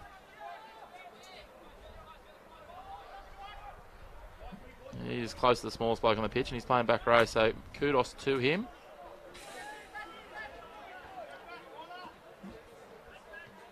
Nice little well-placed kick into the corner. That's set up perfectly for Stewart. Look for him here to beat the first one again. No, couldn't quite do it. He tried to duck under the arm, but ended up getting dragged to the turf. There was a Mackenzie Shepherdson. Yeah, fullback on fullback. Parramatta looked to card it out. Great line speed here early from the Tigers. As we sort of tick down to about 11 minutes gone and still no score on the board from either side. There's that man Leonard that I talked about, wearing the 9 but playing in what appears to be a lock forward role in the middle.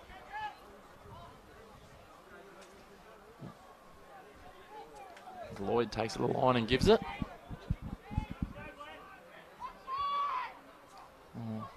Well, a bit of indecision here, but they've got the numbers if they can use it. Harris probably committed a little early there. The draw and pass.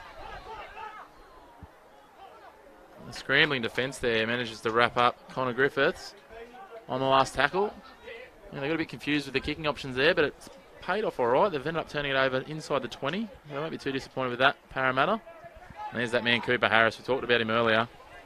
He might be one to watch. He takes it up with a bit of gusto again, makes some good metres. It's Dungowan boys. Oh, that was a questionable pass out of dummy half there. It looked like Trees might have overrun it, and he still gave him the ball. And this time there's no one wanting to run it.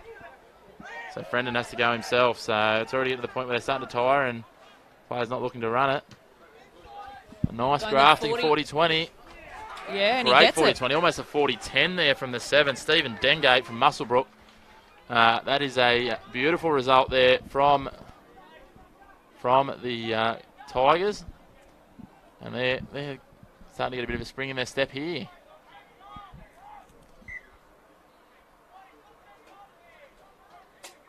Referee calls him back, says he hasn't taken the tap correctly. When they were lined up for a play the ball first, there's a bit of confusion about what the actual manner of bringing the ball back into play was from the Tigers, but they've got there in the end.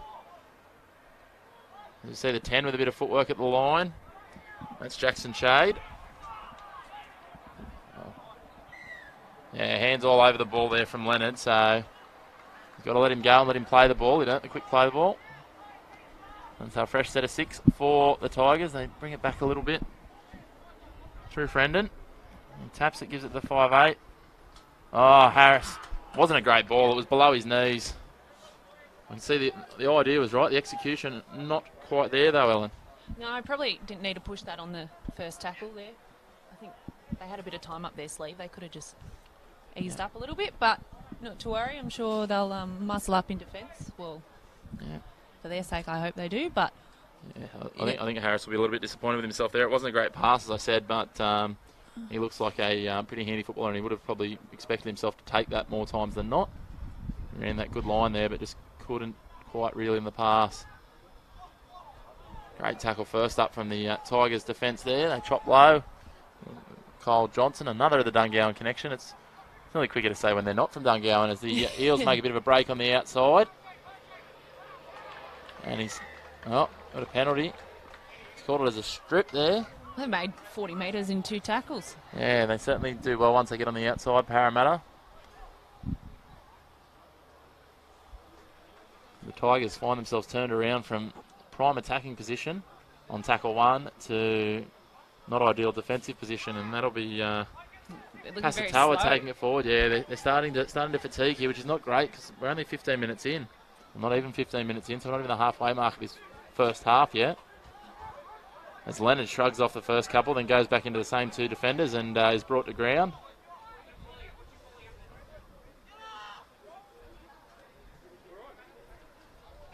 Oh, and they've coughed it up again. It was a good read by Braden Reid. It certainly was. Put the pressure on there, and we see the skipper Mazomo turns that one over. And the Tigers will breathe a sigh of relief there as the 15-minute mark of this first half ticks over. He's not from Dungowan. He's not? Braden Reid, no. No, he's from North Tamworth, yeah, correct. So, again, today's Andrew Johns and Laurie Daley Cup fixtures brought to you by the competition sponsors SLE, Worldwide Australia, Anytime Fitness, and the live stream providers Bar TV Sports. These competitions don't go ahead without great sponsors, and there's 3 of the best right there. As we see that man we're talking about from North Tamworth, Braden Reid, feed the scrum, and the Tigers come the blind side, and the hometown boy Blake Trees pumps the legs out to the 20-metre line. He's been in everything so far, Braden Reid. Oh, they put it down. The pass just wasn't quite there. He just seems to be undercooking his pass a little bit, Reid. And Parramatta will be looking to open the scoring here, as neither side's been able to do so far, almost 16 minutes gone. So they go wide to the right. And the miss pass, it's gone into touch there. Might have been questionable, the tackling technique of the far winger from the Dungowan club. Greater Northern Tigers. I think he is. Yeah, well, both the wingers, both the listed wingers are from the Dungowan club, but just trying to work out. It looks like there's been a bit of a switch because the 18 Blair Maloney's lining up on one wing here. So, hang on, had a who's also from Dungowan. Yeah, looks like he's just having a chat to the trainers. Is he? These Parramatta blue shirt trainers are finding themselves spoken to by the referees quite regularly.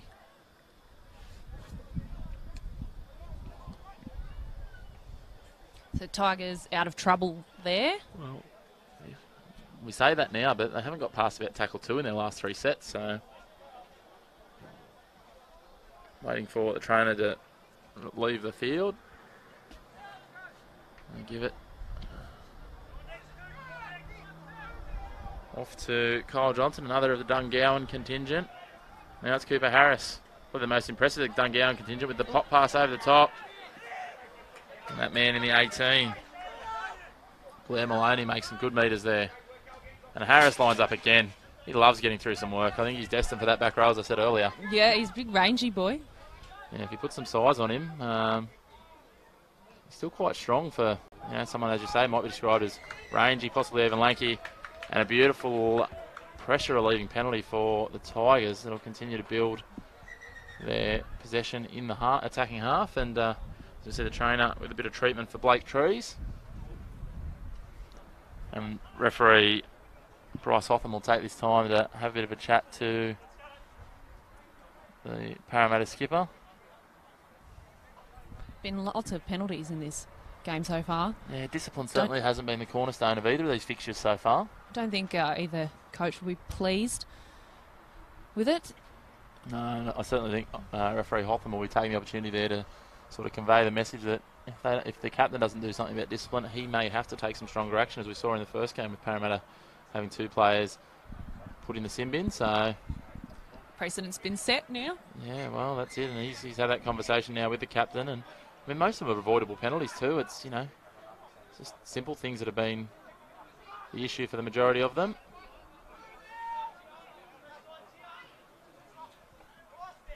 As we said, it's 17. Jack Todd, another of the Dungowan contingent, take the field.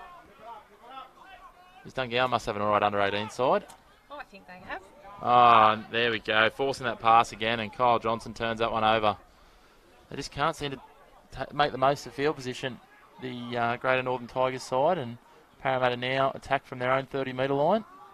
Jack Todd was injured for last week's game, so he's come back from a knee injury. Great to see him back on the paddock in the representative arena. As we see again, Parramatta charging towards halfway. Once again, that man Kyle Leonard, he's got through a lot of work today. They go to Drew Lloyd, who drops it back underneath the, what looks like Manikafoa. Oh, and he's got a great offload away. It's just gone to the wrong team. Oh, they're tangled up here, and this could get up in a bit of push and shove. Oh, and Tigers get the penalty as a result. Yeah, Manikafoa standing over his man. He might find himself in a bit of trouble here, actually, especially if this escalates. We just talked about that. They were just tangled up. The Tigers player was trying to get free. Manikafoa didn't like it and then decided to stand over him and hold him to ground. As we see, Coach Emad Alamadine just sitting not far from us, and he's sending out the instruction that it's time to focus on actually playing footy, Parramatta, which is probably about 10 minutes too late. But I think both teams are just getting a bit frustrated. Yeah, they've been penalties and sent apart. Drop balls, mistakes. They certainly are, and the fact that no one can seem to really get the upper hand in what's actually been, when the football's been on, it's been some really, really good football being played. So it's a bit of a meeting here between referee Hotham and touch judges Ryan Schmiedel and Nathan Everly. As you said, Ryan Schmiedel from the Group 4 region. Nathan Everly, a Newcastle boy. I'm not too sure on where Bryce is from. They've called him out. They called out the captain, Mizomo, and there's that man Manikafoa having a chat. And he's really laying down the law here. Manikafoa doesn't look too interested in the conversation though. He's redoing his shoelaces, and it looks like that's about it. It'll just be a penalty, which Tigers already had. So I'm sure both sets of trainers have been out, and they'll be looking to capitalise now, the Tigers, on some field possession inside the attacking half. Yeah, they'll if they just steady things up, they might get over the line, but both teams are just getting a bit frustrated, I feel. Yeah. I feel like once we get a try, we might get an avalanche of tries both ways. This one, so... When it rains, it pours. Yeah, correct. As we see that man that's come back from injury, Jack Todd, storming forward. He's probably one of the bigger boys for the Tigers side. And McMillan Bassett takes that one into contact, and it's heavy contact he finds. He's dragged forward probably there by the defensive player, but referee Hotham sends him back. They come this way. They go out the back to the fullback, but Joshua Hay, the centre from Parramatta, read that one like a book.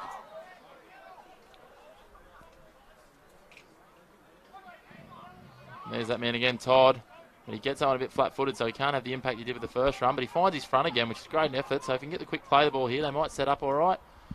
They do go to the left through their halfback with a massive cutout ball for the winger. That's a great ball from Stephen Dengate. Jet Butler. And it'll be Jet Butler on the left wing to open the scoring. It seems to be a thing for the outside backs from Dungow and those shaved hairdos, but that was a perfect ball delivered by Dengate, the Muswellbrook Rams Junior, to open the scoring. And we've got the Greater Northern Tigers 4, Parramatta Eels 0, with a kick to come with about 20 minutes gone in this first half. It's taken a while, but we certainly weren't disappointed with the quality of the first try. No, it was much better from them. They worked it one way, put it back the other, and managed to get over the line. So I think they will probably struggle, the Tigers, just purely on size to get through these Parramatta forwards. So maybe it is their game plan to get around them. It's certainly going to come down to either swinging around them, or as we saw earlier, we saw Cooper Harris nearly go over, but he just couldn't quite reel the ball, and just running that, you just got to hit that line perfectly between the big bodies. Their lateral movement's probably not going to be quite as good, being bigger bodies.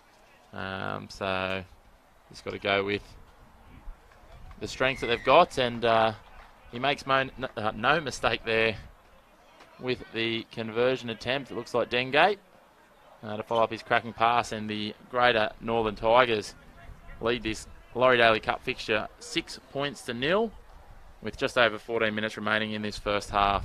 That'll give them a bit of confidence, but as you said, it could open things up for either side now. Certainly will. Be interesting to see the crucial aspect of completing this set now, as we see a low-driven kickoff towards the sideline, and they're not even going to get an opportunity to complete the set as the kickoff finds touch on the 10-metre line. That's a crucial error. That's not how you want to start your half after scoring. Start your set after scoring. No, I think Peter Stevens will be very upset with that. It's one of those simple things. Who wants it? Yeah, and it was a little bit of slow reaction from the man in front, and I think it was the winger there, might have been a bit too deep, so neither of them could quite get to it in the end with a bit of indecision. And I wouldn't be surprised to see Parramatta post a quick response here. Yeah, they've got their forwards there set up, ready to go. So, Punch through them. That's it. So, but looks like one of the forwards out wide. That might be Tarteo, one of the try scorers from last week, and there he is. He tucks it under the wing. He can't break that tackle around the ankles from Kyle Johnson. And he hasn't got to his feet to play the ball correctly, so that's a... off the hook for the Tigers. That is the Tigers let off the hook, but that's a pet hate of mine.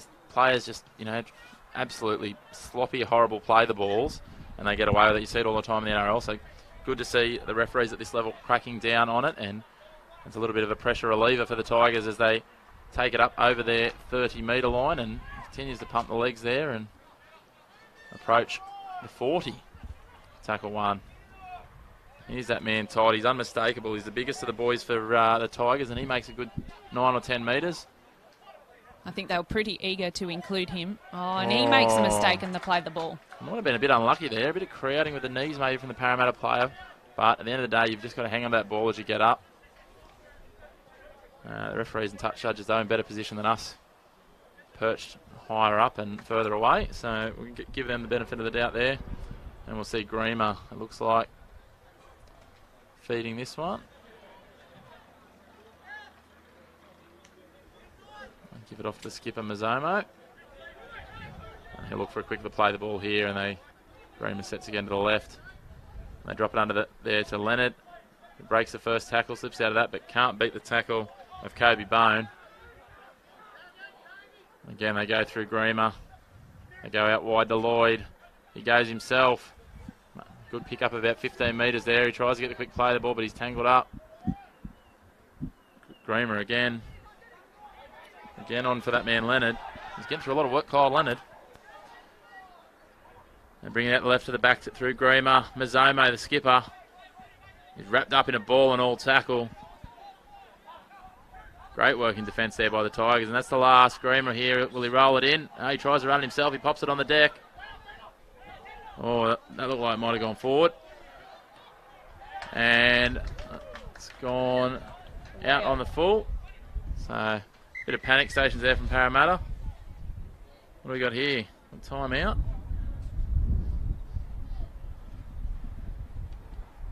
Not quite sure what's happening.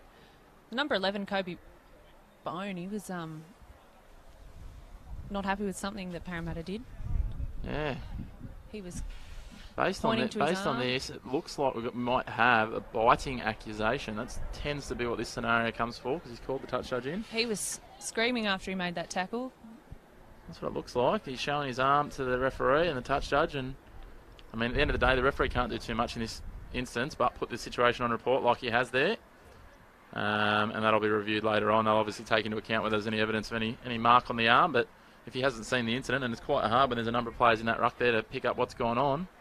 He was screaming for marker. Especially if he can't identify who it was, it's going to make it quite difficult.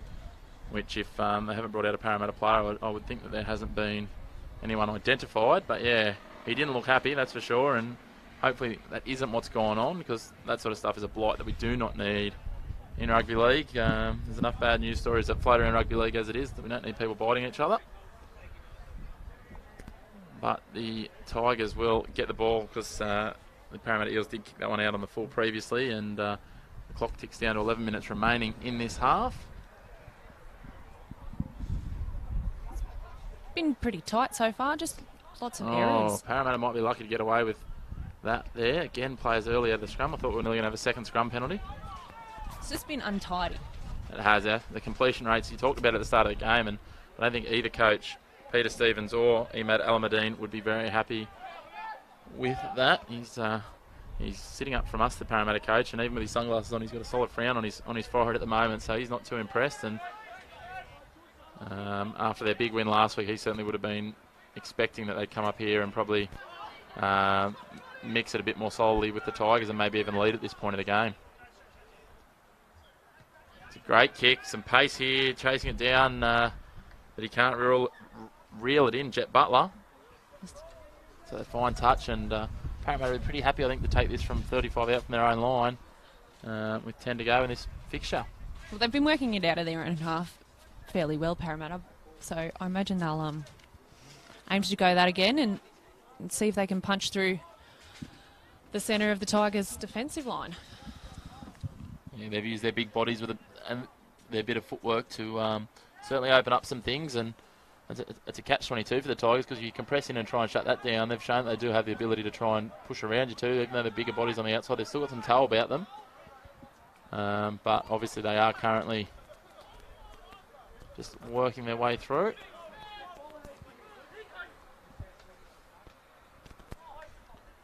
As we see Webb Leafy carted up, he's a big, tall boy. Looked to offload for a second there, but I was going to say the Tigers got to be careful not to try and push the ball out of his arm because they'll get stung for that.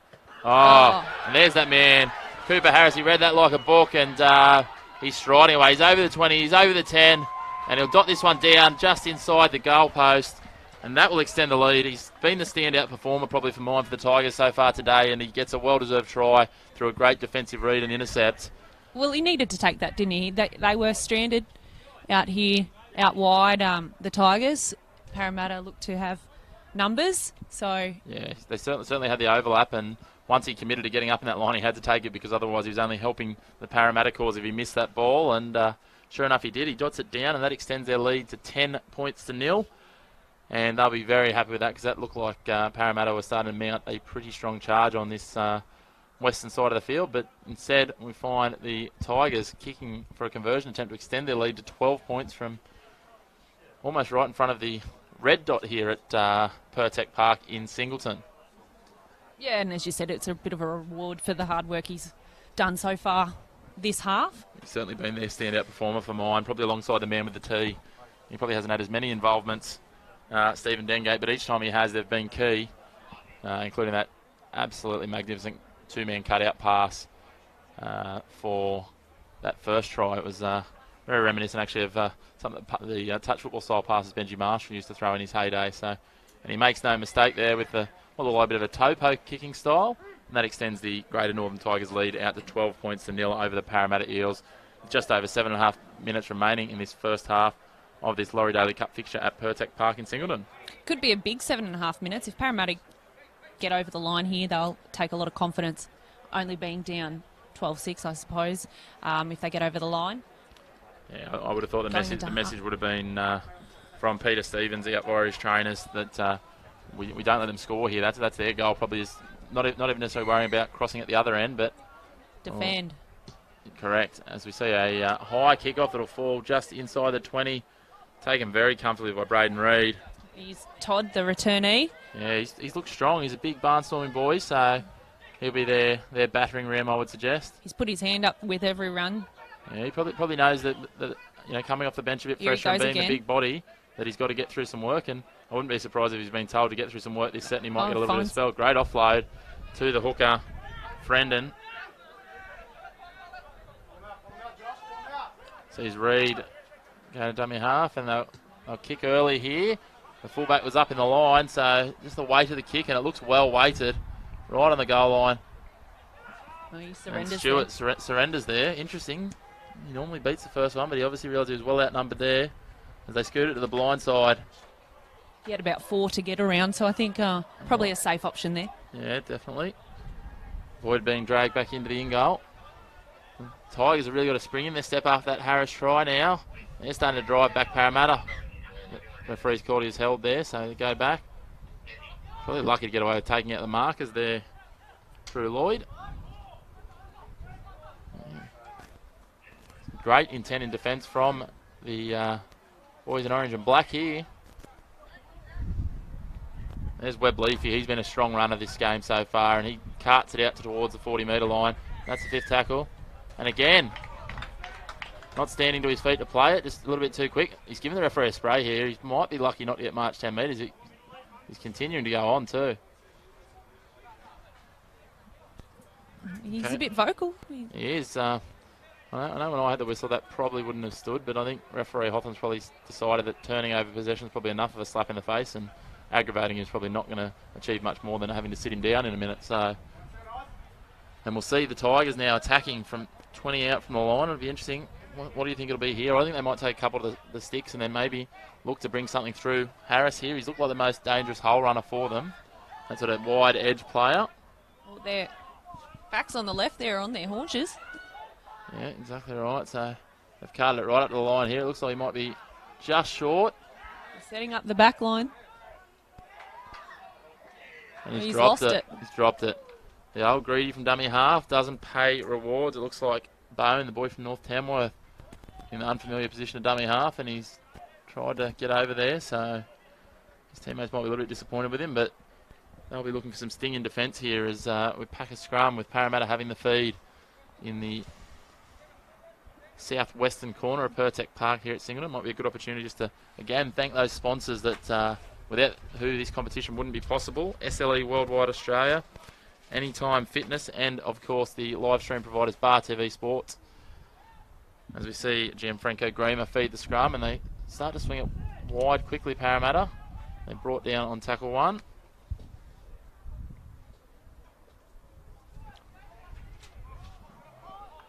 As Manika Fowl bumps off a couple, and he's still going. Still going. that trademark bumping style that he's got. You see the hair whipping back and forward. As we see Tuakalu carding it forward, making big metres. They're finding it easy to make metres here. It's going to be really crucial for the Tigers to shut down here. Webb Leafy, there he is, the vocal protester. I'm sure he'll make sure he gets to his feet this time. Does that. There's Kyle Leonard carding it forward. He breaks through. Footwork on the fullback. Oh, great tackle around the ankles. And the Tigers player dives on it, but he's batted it down. And referee Hotham's called that as a knock-on, so Parramatta will have another set here. But that was some great desperation defence from Kobe Bone. Oh, we've got a penalty. What a penalty. I'm not sure what's happened there. Just waiting to see if we can see a signal. Oh, he's just pushed out of the player here while they're getting ready to pack the scrum. Again, the discipline. And see Coach Alamadine down the end here, and he's not impressed. He's got a few key words to say to himself. I think there might be, especially if it remains 12-0 as they go to the half-time break, there might be some interesting feedback in the Parramatta huddle. I wouldn't mind being a fly on the wall for it, but I wouldn't want to be one of the Parramatta players. Well, they had the feed. There was no need for it. No. They'd made the break. They had momentum. Correct. Interesting to see the Tigers obviously not backing themselves to find touch from the centre of the field there. So they took the tap from only a couple of metres out from their own goal line, or 10 metres out from their own goal line. They're probably just looking to get it out of their own half and defend for the last 2 minutes. Percentage play, yeah, exactly right. He's proved a handful so far in his return. The big 17, Jack Todd. Todd. He certainly has. And Dango, he's got a fair kicking game on him. Really picked up another 40-20 there. Yeah, just bounced the wrong way for him. There we go. There's that man, Jandamara Stewart. Bounced off the first one, but can't get any further. And then a silly leg pull from the 5'8", Braden Reid. So, look, all they had to do was essentially defend out a set to get to half-time, really. I mean, they're still going to have to do it, but, I mean, now they're potentially doing it from, you know, giving Parramatta 60 metres to the try line instead of 90. That one's coming right for us, but it's going to land on the roof as they find touch. About 33 out from their own line. So as I said, 67 metres to find the try line, and it's been a bit quiet today, but there's the left centre, Josh Hay, carding it forward.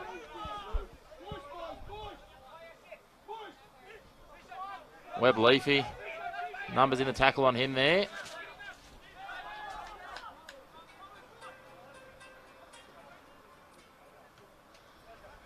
Give it off to the reserve front rower. To a Carlisle. So he takes it over the 40-metre line. Right out the back to Lloyd. He tips it on.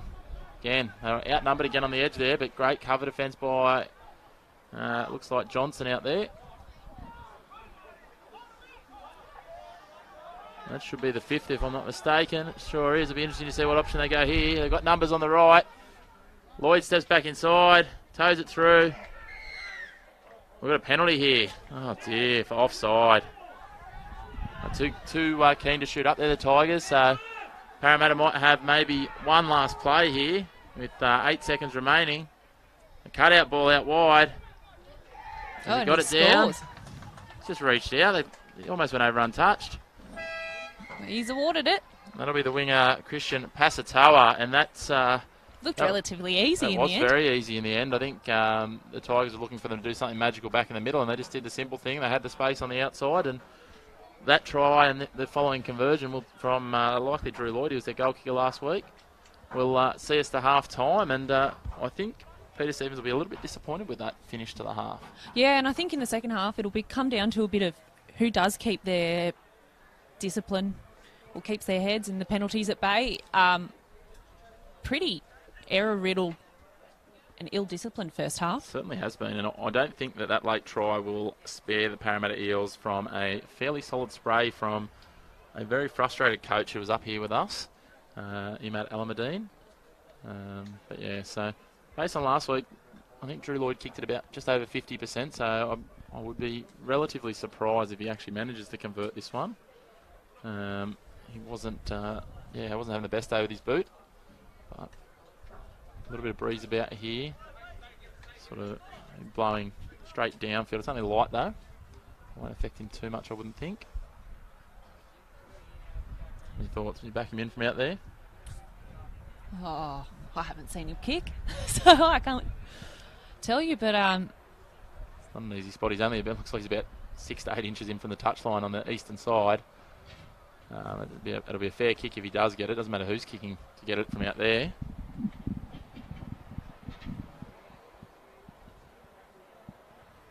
Yeah, I think they won 60-0 last week and they scored 12 tries. So yeah, that would be 6 from 12 he got last week.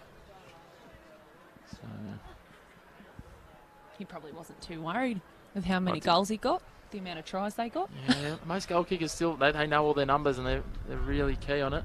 He hits it low and hard, but it's across the face. And that'll leave the score at half-time in this Laurie Daley Cup fixture at 12 points to 4 to the host side here at Pertec Park in Singleton. The Greater Northern Tigers over the Parramatta Eels. We'll leave you for a short break here at half-time and we'll rejoin you with the second half of this Laurie Daley Cup fixture in a few moments.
We're back here at Pertec Park for the second half of this Laurie Daley Cup Country Rugby League representative fixture. We've got the Parramatta Eels out on the paddock. They are trailing 12 points to 4 against the side that's just taking the paddock, the home side, the Greater Northern Tigers. It's been a pretty good day of football here so far at Pertec Park. Ellen, certainly been a bit scrappy and ill-disciplined, but there's been some good football on display when they've decided to play football. Yeah, the 2 tries for the Tigers came off, a little piece of individual brilliance by Cooper Harris there, and then the cut-out pass from Stephen Dengate to his winger, Jet Butler, to cross out wide. That was excellent, and then the Parramatta just got over the line at the end, which will give them plenty of confidence coming into this half. They certainly did, and they'll be kicked up a gear. It would have been interesting to have been a fly on the wall for their initial huddle as we see them carting the ball forward as they have all match with relative ease and an early penalty. Again, the discipline hurting the Tigers.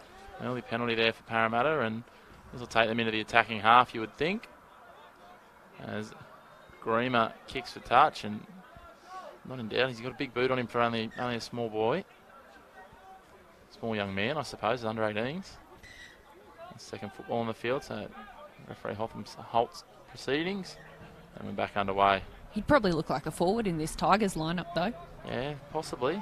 Certainly, he'd probably look a bit more in place, that's for sure. As we see the big frame of Webb Leafy take that one forward, and the unmistakable lime green boots. Now it's to a Carlisle. As buildup goes to dummy half. Gives it off to Lloyd out the back. Oh, he just can't quite reel it in. Oh. I think young Kyle Johnson had a bit of excitement there when he saw that sort of bounce up in front of him. I think he thought he was going to grab that and replicate Cooper Harris's efforts from the first half. But they'll be happy to have the ball in their hands now as they look to bring it out of their half after that mistake from Parramatta, the Tigers.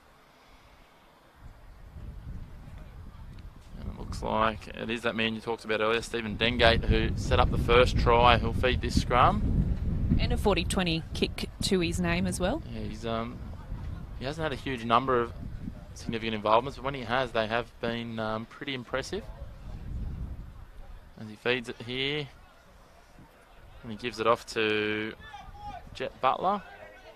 A try scorer? Yeah, correct.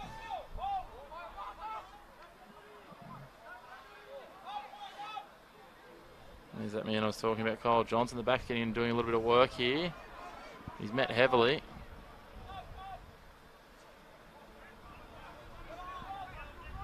One of the bench players, Hugh Collins, has come in. Getting through plenty of work, the Tigers forwards. Getting a bit of a roll on though, which is good. And a well-placed kick just beats, looks like a replacement fullback. A great bit of tackle there from Jack Todd. He's been impressive since he's come onto the field. Certainly has. He's got a good work rate for a bigger body.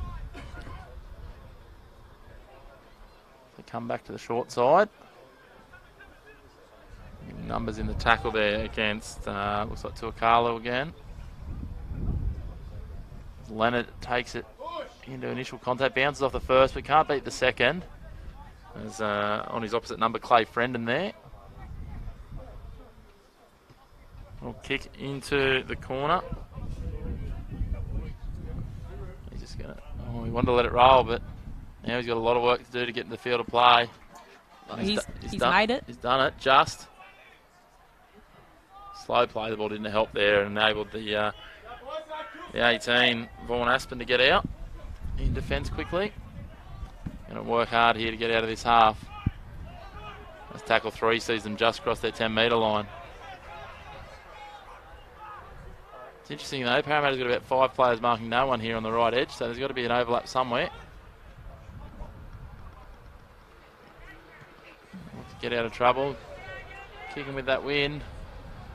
Good kick. He's kicked it from his own 20 and it's been picked up by Ngaramu Harte on his 20 and takes it out to the 30. Josh Hay carts that one up. Made some strong runs when he's gotten involved the centre. That's the skipper Mazzomo.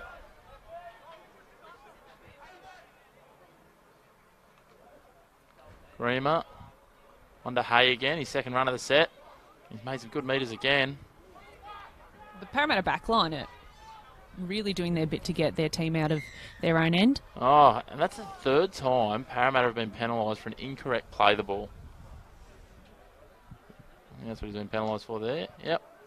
No foot, just rolling it between the legs.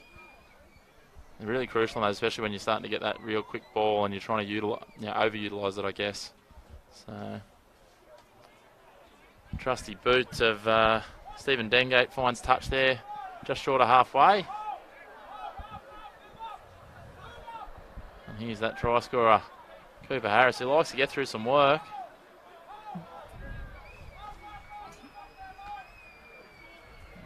Doesn't take a backward step, does he? No, he doesn't. And Daniel Kelly bumping off a couple of runners before he's finally brought down inside the 30 on tackle 2. Greenman getting called out offside by the referee. Looks like he's made it back now. This is prime field position for the Tigers to attack from. They go to the blind side. Short ball to Harris, and again he puts it down. Bit of a hospital pass there. I feel like he still should have taken it though. And the way he runs the line, I wouldn't have been surprised to see him pop out the other side there if he had hung on to that ball.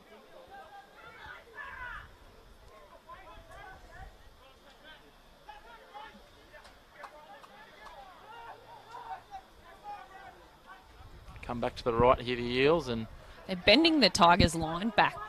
They get through every time, sort of get through to the advantage space. And bring it to the right. That's Rakate. Pasatoa at dummy half, the try scorer at the end of that first half.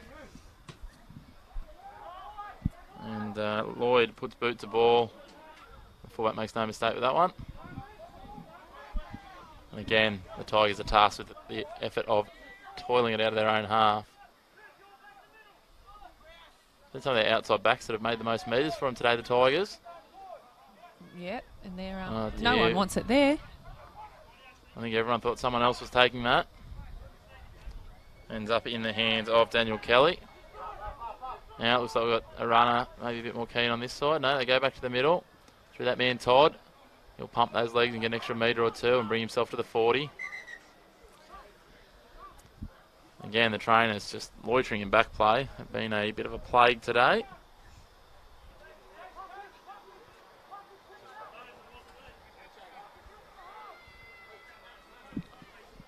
Really costing them some momentum there, having their trainers out, because Dengate kicks in behind, but goes straight to the fullback, who is Harte, and he brings it back easily over the 40-metre line, where he's tackled by Cooper Harris.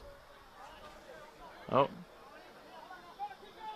the footwork there, a little bit too tricky for himself. He tripped himself. Yeah.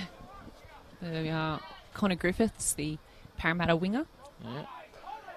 Here's the big, bustling Taukalu. He's a big boy. He nearly gets the arm free. But buildup will take it from dummy half. He gives it to Lloyd, who drops it back inside to Leonard. But the ever-reliable Jack Todd's there in cover defence back inside. He was awake to that trick. You go to Greamer. Webb Leafy. He'll look to get the arm free here. Can he pick up the skipper Lazomo? No, but he can cart it forward another few metres, almost to the 10. On the last. Here's the last tackle. It's gone to Leonard at 9. Now to Lloyd. He puts that little toe in behind. Oh, couldn't quite reel that in there, Jet Butler, unfortunately. And they'll turn that over. It'll be a scrum with another set of 6 to the Parramatta Eels right on the 10-metre line. And looks like Dengate with an injury or a stoppage. He's down on a knee. I don't see too much happen to him, so not sure if it might be a bit of tactics there. And Caleb McMillian Bassett is standing there, ready to come on. The Narrabri boy got the number 4 in his hand, number 8 on his back. Interesting to see who he's bringing off. I wouldn't have thought they'd replace the halfback with a prop. So, and it looks like Dengate's been given the all clear. It might be that man Todd who's been getting through a mountain of work. So yeah, and he's got that left knee strapped up. He's obviously, as we said in the first half, he missed last week through a knee injury. Some magic footwork there from the 16, and he dives over. Absolutely beautiful work. Garamu Harte, just some skipping feet, and barely laid a hand on him as he dived over next to the post, and that'll bring them with him forward with a kick to come. With the Greater Northern Tigers 12, the Parramatta Eels with that try 8. A great individual effort by Harte.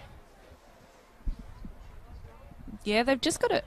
The Tigers just haven't been able to contain a lot of these Parramatta players. At every hit up, they bend the Tigers line backwards. They certainly do. They seem to break that advantage line more times than not and find their front.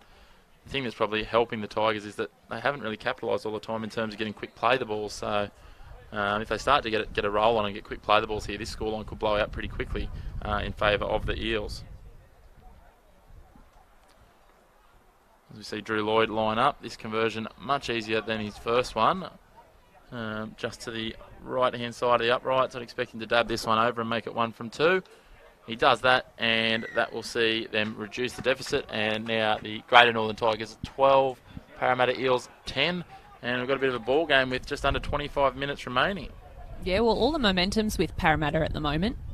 Tigers just haven't, every time they've looked good, it started well, and then it's just halted. So, again, as we said earlier, the key is hold on to the ball for them. Last week, 15 out of 30 completions in that 2-point win over Newcastle. Wouldn't be much different today, I wouldn't think, from that 50%. No, and I don't think Coach Peter Stevens would be too impressed with that.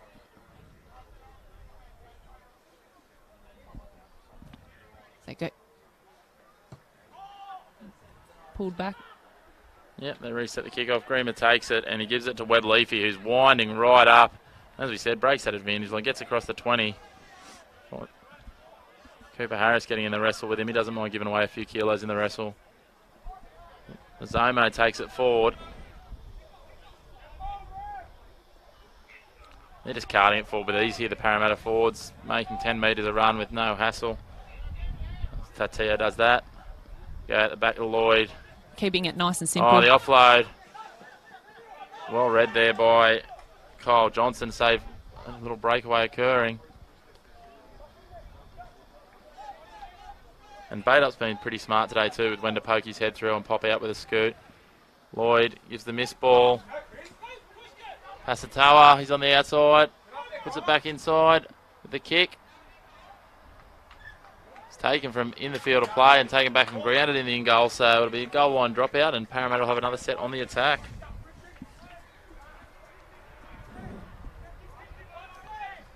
Yeah, the momentum continuing to mount in the favour of the boys in blue and gold, the Parramatta Eels.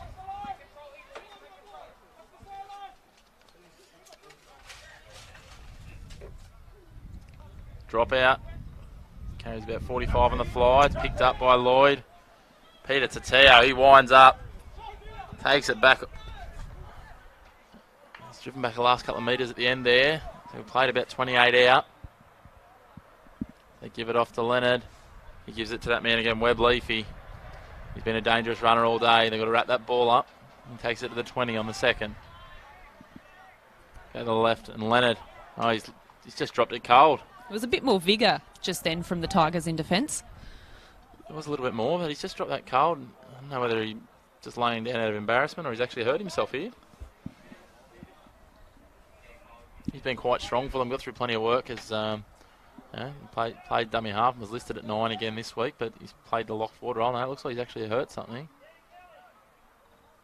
No, he hasn't hurt anything. He's just really annoyed with the trainer.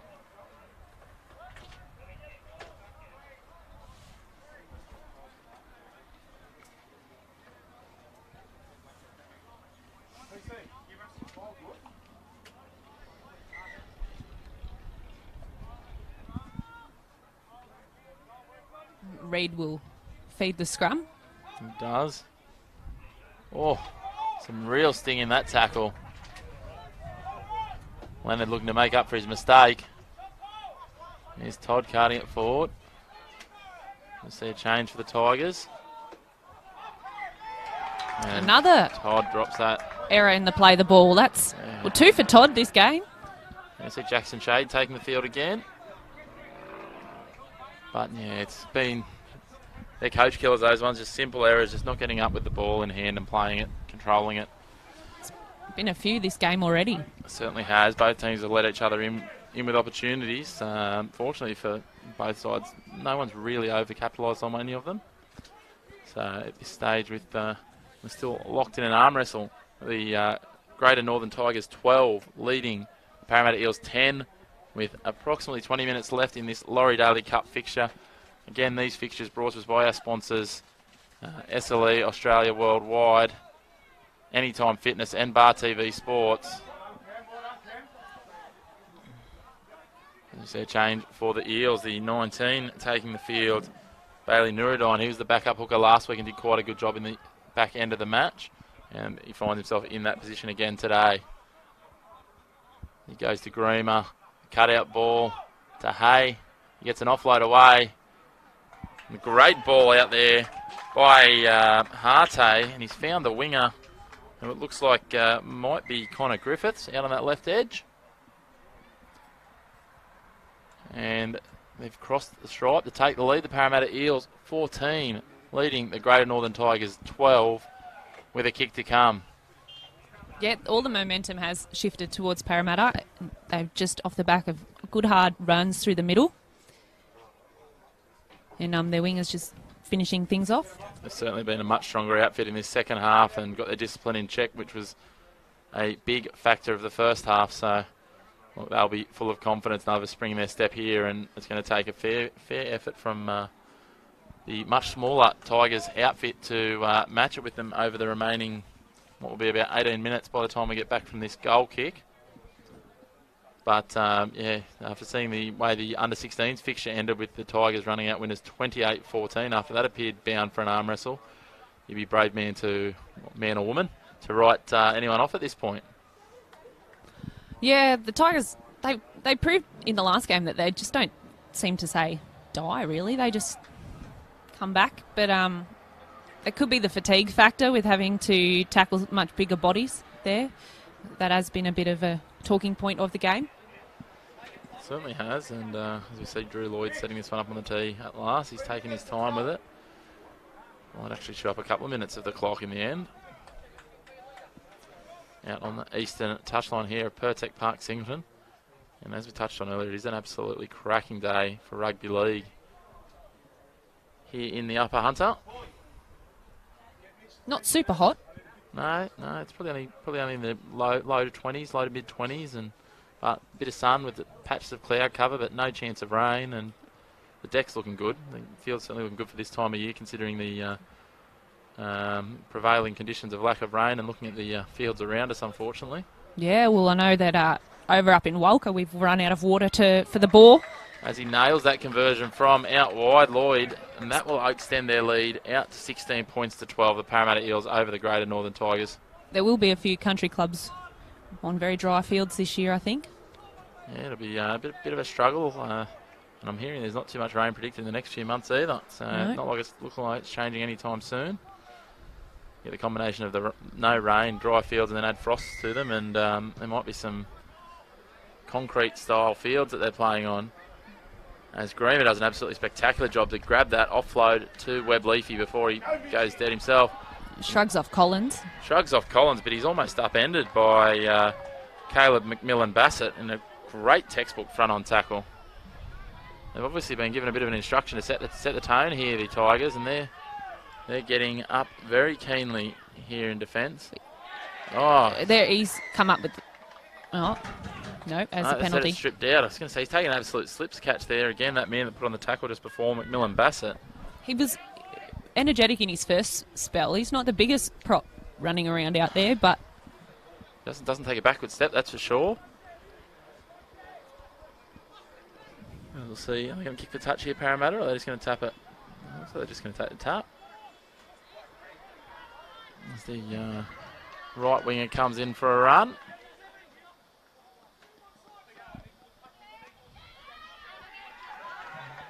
Bays of the crowd and the Parramatta bench. Get them on side. They look like they're pretty good to me. That's Tarteo on a barnstorming 15-metre run. They come to the right there through Lloyd. He gives it off to Raukete. Nuruddin gets it. He gives it to Lloyd. Tarteo again with his second run of the set. He takes it forward to the 30. What do we got here? Trainer again. More stoppages for trainers and vet penalties nearly. Yeah. Just give them some order and get off, boys. Like, this is representative football. These kids, they know how to play by this stage. Out the back to Lloyd. Raukete again. He gives it off to the winger. Throws it into touch. That's Pasatoa there.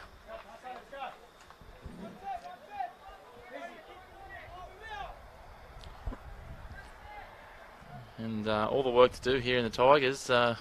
Getting a scrum feed 20 out from their own line. 80 metres to go to try and level this one up with 15 minutes left on the clock. Who's going to be the game breaker for the Tigers here? Oh, well, there's your man out there in the centres, Harris. He's been impressive. He runs a good line. I think he's back him to be more dangerous from sort of inside that red zone or closer down, as we see a blood binning for what's it might be Shade, is it?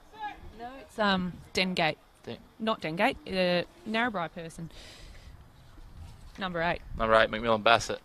Yes, indeed. I knew it was one of the front rows. It certainly wasn't the half, but that's all right. We got there in the end. Been cleaned up and puts his head back in the scrum. And there's that man Dengate. He feeds it. He gives it off to the left centre, which is Kyle Johnson. And he's still struggling forward, trying to get those extra metres. A few numbers start to swing around to the right. We might see them go there again, and we do. Looks like it might be Bone again with the ball in hand. North Tamworth product. And there's that man, McMillan Bassett. He winds up. He's got the flowing hair, which makes it even more emphatic. Oh, that was a bit of a hospital ball there for Jackson Shade. But he got the quick play the ball anyway. Yeah, he didn't really get to his feet properly and didn't control that. Oh, he's kicked it away now. He might find... he just called timeout. Exactly right. There's no need for a penalty there. They've still got the ball. He might be lost on the rugby league field. Might have to go and play a bit of AFL. Jackson Shade with that kick. Didn't miss it. Struck it cleanly. Oh, he didn't need to do that, though. It's all right. It's earned him a breather. Just looking after his side, I suppose. Being a front row, he understands when people need a breather. Being a former front rower myself, I completely understand that. Front rowers need breathers at all points. Wherever possible. Big defensive set here for the Tigers. They really need to contain the Eels and ensure they don't score again. And driving backwards there. Looks like Shepherdson and Miller Freebarn with that one. As we see, Webb Leafy cart that one forward.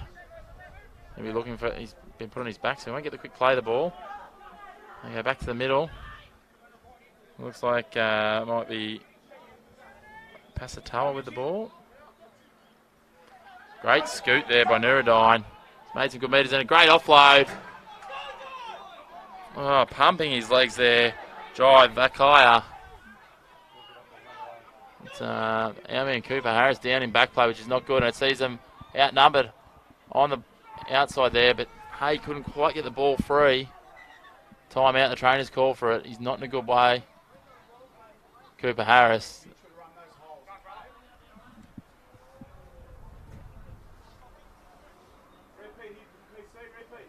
I'm not sure what happened. I didn't see the contact there on him, but having a bit of a look at him, the trainer here, and certainly brought the game to a halt. If you have just tuned in, we are here at Pertec Park in Singleton for this Laurie Daley Cup Country Rugby League representative fixture, the under-18s age group between the Greater Northern Tigers and the Parramatta Eels. The Eels currently leading 16 points to 12, with 13 minutes remaining in the second half of this fixture. In the earlier Andrew Johns Cup fixture, it was the Greater Northern Tigers in the black and orange that ran out in the end comfortable winners 28-14 over the Parramatta Eels. I've got the Parramatta Eels on the attack here as we see Tigers centre Cooper Harris help from the field. Appeared to be a bit of a head knock, I think. But that he will be a significant loss for them. Code Bone comes back on. Yeah. Wait for Bone to take his place. It's the 7th interchange for the Tigers.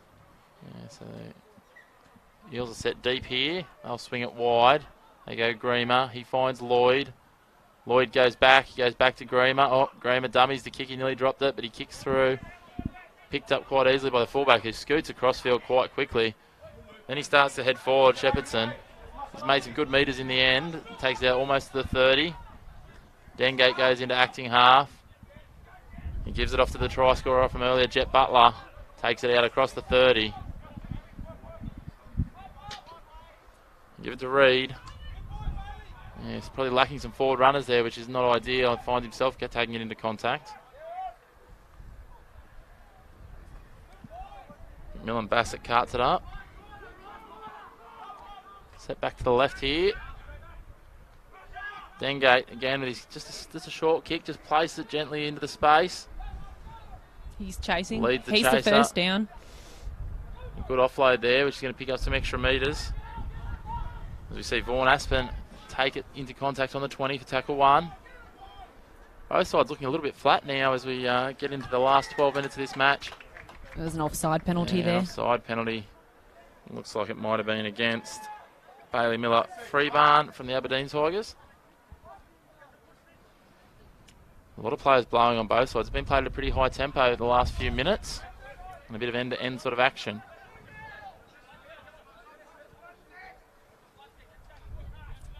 You see Leonard take it into contact there.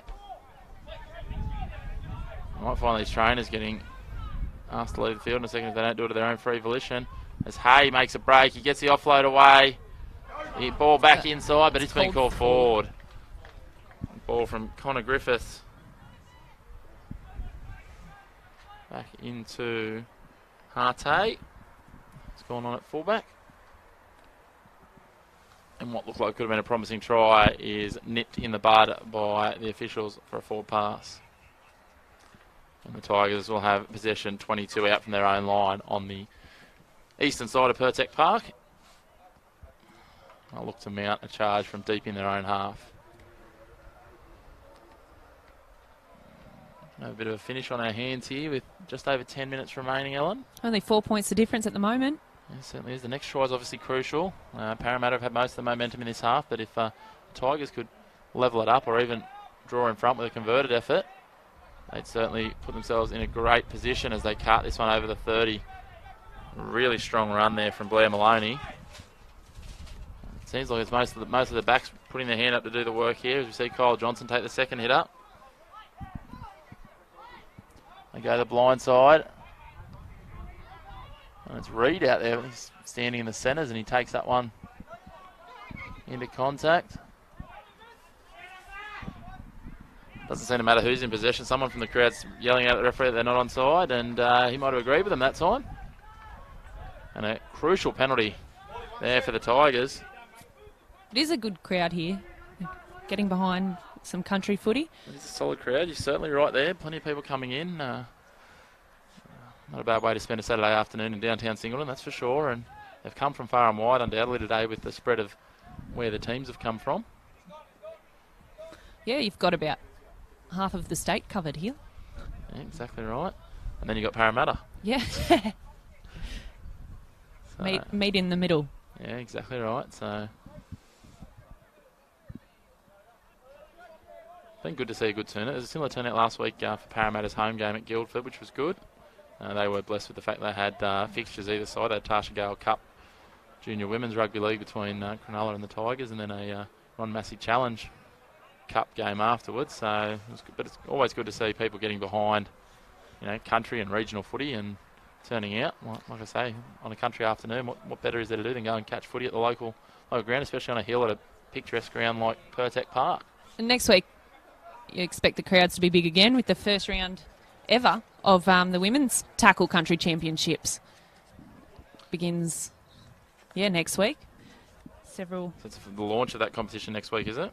Yeah, so it's the first year that women's tackle has been. That was a tag last year, was it? Yeah. Yep. Involved in the championships, and I think everyone's been fairly impressed with the women so far in their respective groups. So it's very exciting times. Yeah, it'll be exciting to see. So a lot of the venues next week will have 4 fixtures, which makes it a great day at the footy because you'll have the 16s and the 18s, the Andrew Johns and the Laurie Daley Cups. Then have the under-23s men's and then the women. So, yeah, bumper days out. And all live streamed as well. Yeah, all live streamed. Thanks to sponsors Bar TV Sports. So on Bar TV Sports, YouTube and Facebook, as well as the Country Rugby League Facebook page. So if you can't get to one of the grounds, make sure to tune in. And all the fixtures are up on this Country Rugby League website. As we see, one of the Parramatta players help from the field. And again, Bar TV, one of the great supporters and sponsors that make these competitions possible alongside SLE Worldwide Australia, the major sponsor of the tournament, and Anytime Fitness. So Anytime Fitness, one of the few businesses that's in about as many locations as this tournament's played in. Yeah, definitely. There's one in Armidale. Yeah, they're around everywhere. We'll be in Armidale in 2 weeks. Very handy when I travel around on the road for work, that's for sure. As we see the Tigers go on the attack, 20 out. That looks like Jackson Shea, the Singleton boy, taking that one up. And penalty, not playing it square. He's off to the side. Again, another one in the play the balls. Been very critical of the offensive play the balls today, but they need to get it right. It's a simple skill. Like playing that square is not too hard. We expect the markers to be square every time, and we crucify them if they're not. So the least we can ask is the man playing the ball does so the same way. And they take the tap there through Lloyd, and there's that man. He's got through a lot of work today in those lime green boots, Webb Leafy. And it takes 3 of them to bring him down, and he's still creeping forward. As Nuruddin takes a dart out of dummy half, he gives it off. Another offload. And we have Grima giving it to Josh Hay. The coach is getting a little bit animated down the end of the balcony here, and there's Webb Leafy again carting it up. He's been impressive today. Yes, he's been punching through the line. Certainly has. He's done a great job. He's gone through a mountain of work.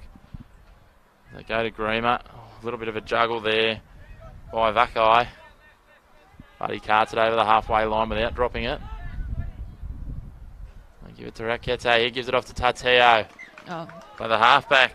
Stephen Dengate was looming there. He probably could have taken that one, but just put it to ground, and it'll be another set for Parramatta. Scrum just outside of the attacking 40-metre line. As Coach Alamadine yells some instructions to his 5'8 Lloyd, just telling him to settle it down a bit and take some control as they lead this one by 4 with 7.5 minutes remaining here. But certainly if they score this set, you'd think that would be that'd probably be enough if they can convert and take an 8-point lead. Yeah, they've still got all the momentum, even though the Tigers sort of have had one set. But yeah, Parramatta look the goods at the moment. Certainly do. Again, that man in the lime green boots, they stand out. Webb Leafy. It's now taken up by Vaughan Aspen. Coming off his right wing to help out with a bit of workload. They've been very good at that today, the Parramatta side. Distributing the workload as their forwards tire. Kyle Leonard takes it forward to the 20-metre line for tackle number 3. They look set out to this right-hand edge. They go to Lloyd. He gives the short ball to Rakete, but that's been called forward. Looks like the touch charge, Ryan Schmidl might have given him a tip there. Bit of relief for the Tigers. I think they're still struggling to contain those big bodies in the Parramatta side. They certainly are. Yeah, they're disputing that one a little bit, but the referee said no, that's the call we've made, so that's what we're going with. Might have been a bit unfortunate, but you just got to play the whistle. So the Tigers now have an opportunity to try and get this out of their half. Got a bit of treatment in the back play. Yeah, I was going to say the Tigers will be wanting time off here as the clock ticks down almost to 6 minutes.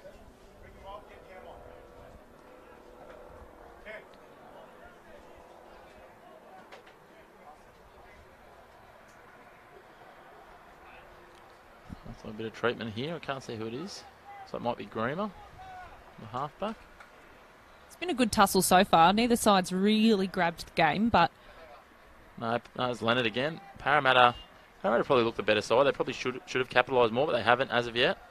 So, look, it's all about taking your opportunities. You can have 95% possession and territory. If you don't take those opportunities, you still go down. So, Here we go, Dengate. Oh, no. Speaking of opportunities. That's a coach killer, that one, and Parramatta will take a lot of momentum out of that. It looks like Daniel Kelly that's put that one down. Oh, and a penalty. Bit of a shove. Yeah, yeah, didn't need it. Again, escalating things that don't need to be. Frustration by the Tigers. Yeah, I think they sensed that might have been their last opportunity there. So, and yeah, Parramatta take the smart option and they'll take the kick to extend it to 6. I'll be honest, if I was Parramatta, I probably would back myself to score a try here. But that's all right. That's why I'm not coaching. That's why I'm just doing commentating, I suppose. As we see a change here, and that man that was getting some treatment before, Leonard, will come off. He'll be replaced by Buildup, who was the starting hooker. So it'll be interesting to see how they reshuffle things here. Whether Buildup goes to 9 and Newdine moves into the pack, or vice versa. As we see Drew Lloyd line up this conversion from about 15 out, right in front of the post at the southern end of Pertec Park here in Singleton. Again, another great opportunity to thank the sponsors of this competition, SLE Worldwide Australia, Anytime Fitness, and of course the live stream providers who bring you all the sights and sounds from beautiful Pertec Park here at Singleton. And that is Bar TV Sports. They're a great purveyor of live sporting action, both in New South Wales, Australia, and even worldwide. I've seen them covering some sporting events from over in London in recent times. So the referees instructing them to take the player off, or the trainers to go off the field. They're spending a lot of time out there, the Parramatta trainers. Blows time back on and the clock ticks down. We're under 5 minutes remaining here, and I'm sure Drew Lloyd will be taking as long as he likes with this one. Really trying to chew that clock up and just further secure what is a crucial, or what should be a crucial 6-point lead after this penalty goal attempt. So he pulls back, take his time, he'll settle. Takes his step back, rolls in around to the right, dabs that one over. Touch judges like it, their flags go up, the referee awards it, and Parramatta extend their lead out to 18 points to 12 over the Greater Northern Tigers here at Pertec Park in Singleton. And the Tigers with all the work to do here, Ellen, with just under 4 minutes remaining as Dengate sprints up to take this kickoff. Is he looking for the short one? He doesn't look like, he only looks like he's got one player set right up on the line, so I don't think he will. I think they just want to get the ball back quickly, so they want to try and keep things moving. Bit of an awkward bounce there for Lloyd. That pass was probably more questionable than the one they pulled up before. But touch judge in position, and the Eels take it to ground through Tateo. And they're playing the mind games already. They're slowing things right down here. As Vaughan Aspen goes into contact again on tackle 2. Rakete. He gives it off to Vakai. And they approach the 40-metre line. They really need to force an error or have something go their way here, the Tigers. Of course, these games played under regular Country Rugby League rules, so I don't believe there'll be any golden point time. And the Parramatta Eels kick that one into touch. I'll be very happy with that result. Yeah, the Tigers, there's a couple that look enthused, but a lot of them are just walking back. As a whole, they're starting to look a little bit tired. Now we've got a player taking a knee for Parramatta, just trying to slow it down even further. Looks like Drew Lloyd. Now we've got a player sitting down. That's it. He sat down as soon as the referee blew time off. He jumped back up again.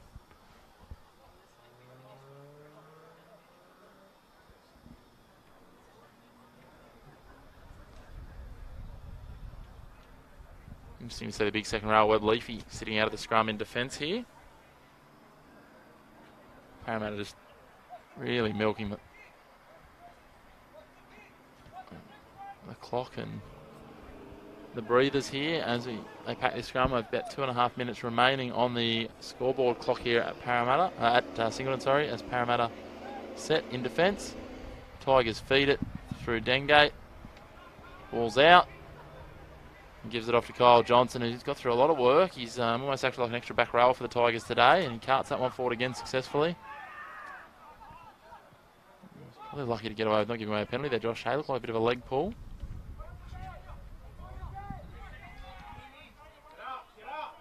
Set here on the left. It looks like Shade again, the Singleton Greyhounds junior. Of course, we are here at the home of the Greyhounds at Pertec Park. Oh, another pass to ground there from Reed. It's been touched, so 6 more tackles. So that's a good result for the Tigers as they mount their charge into the attacking half. There's that man. He's got through a lot of work today, McMillan Bassett, I think. I think it's Miller Fairbairn. Miller Fairbairn gone on an in-change, okay. They've got similar hairstyles. They do, the flowing hair. Oh, he's really slowing this down, Tateo. He's gotten away with one there. They go out the back to Dengate. Oh. Christian Pasatoa shoots up from his wing. Shepherdson saw him, but he held on to it. Yeah. I think he get it away. Oh, dear. That was an interesting sort of option. They're going to be numbered out. Yeah. I think that was a bit too risky, that one, and it showed as such. And barring an absolute miracle here, Parramatta should walk away with this win as they go into a scrum. They won't be rushing into it, that's for sure. Just over 60 seconds remaining. We'll be down to the last probably 45 seconds by the time we get a ball in. And again, Lloyd milking things, taking a knee, slowing things right down. The Tigers optimistically rushed in and packed that scrum, but well, at the end of the day, Parramatta probably going to run out deserving winners in this fixture. Yeah, they are on top of the ladder and they'll probably stay that way after this. They certainly are a pretty impressive outfit. Trainer's being told to go away again. This has been a blight. Get into the scrum, boys. He hasn't called time out, so by the time they get this in, we're going to be down into the 20s, maybe even to the teens if Drew Lloyd takes his time. The ball's in, the ball's out. 20 seconds remaining. And there's not much vigour that Webb Leafy takes that one up with, and probably fitting that it's him again taking it up. 14 seconds to go. Slows it right down. As we see buildup go in there, but a bit too much enthusiasm from the defence. I wouldn't be surprised if Parramatta just tap this one and kick it out, to be honest, as the hooter goes in the background. Greamer.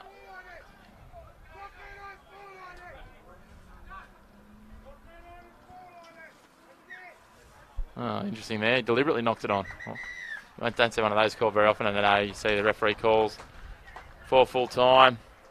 And our winners today, the Parramatta Eels, run out 6-point victors over the Greater Northern Tigers, 18 points to 12.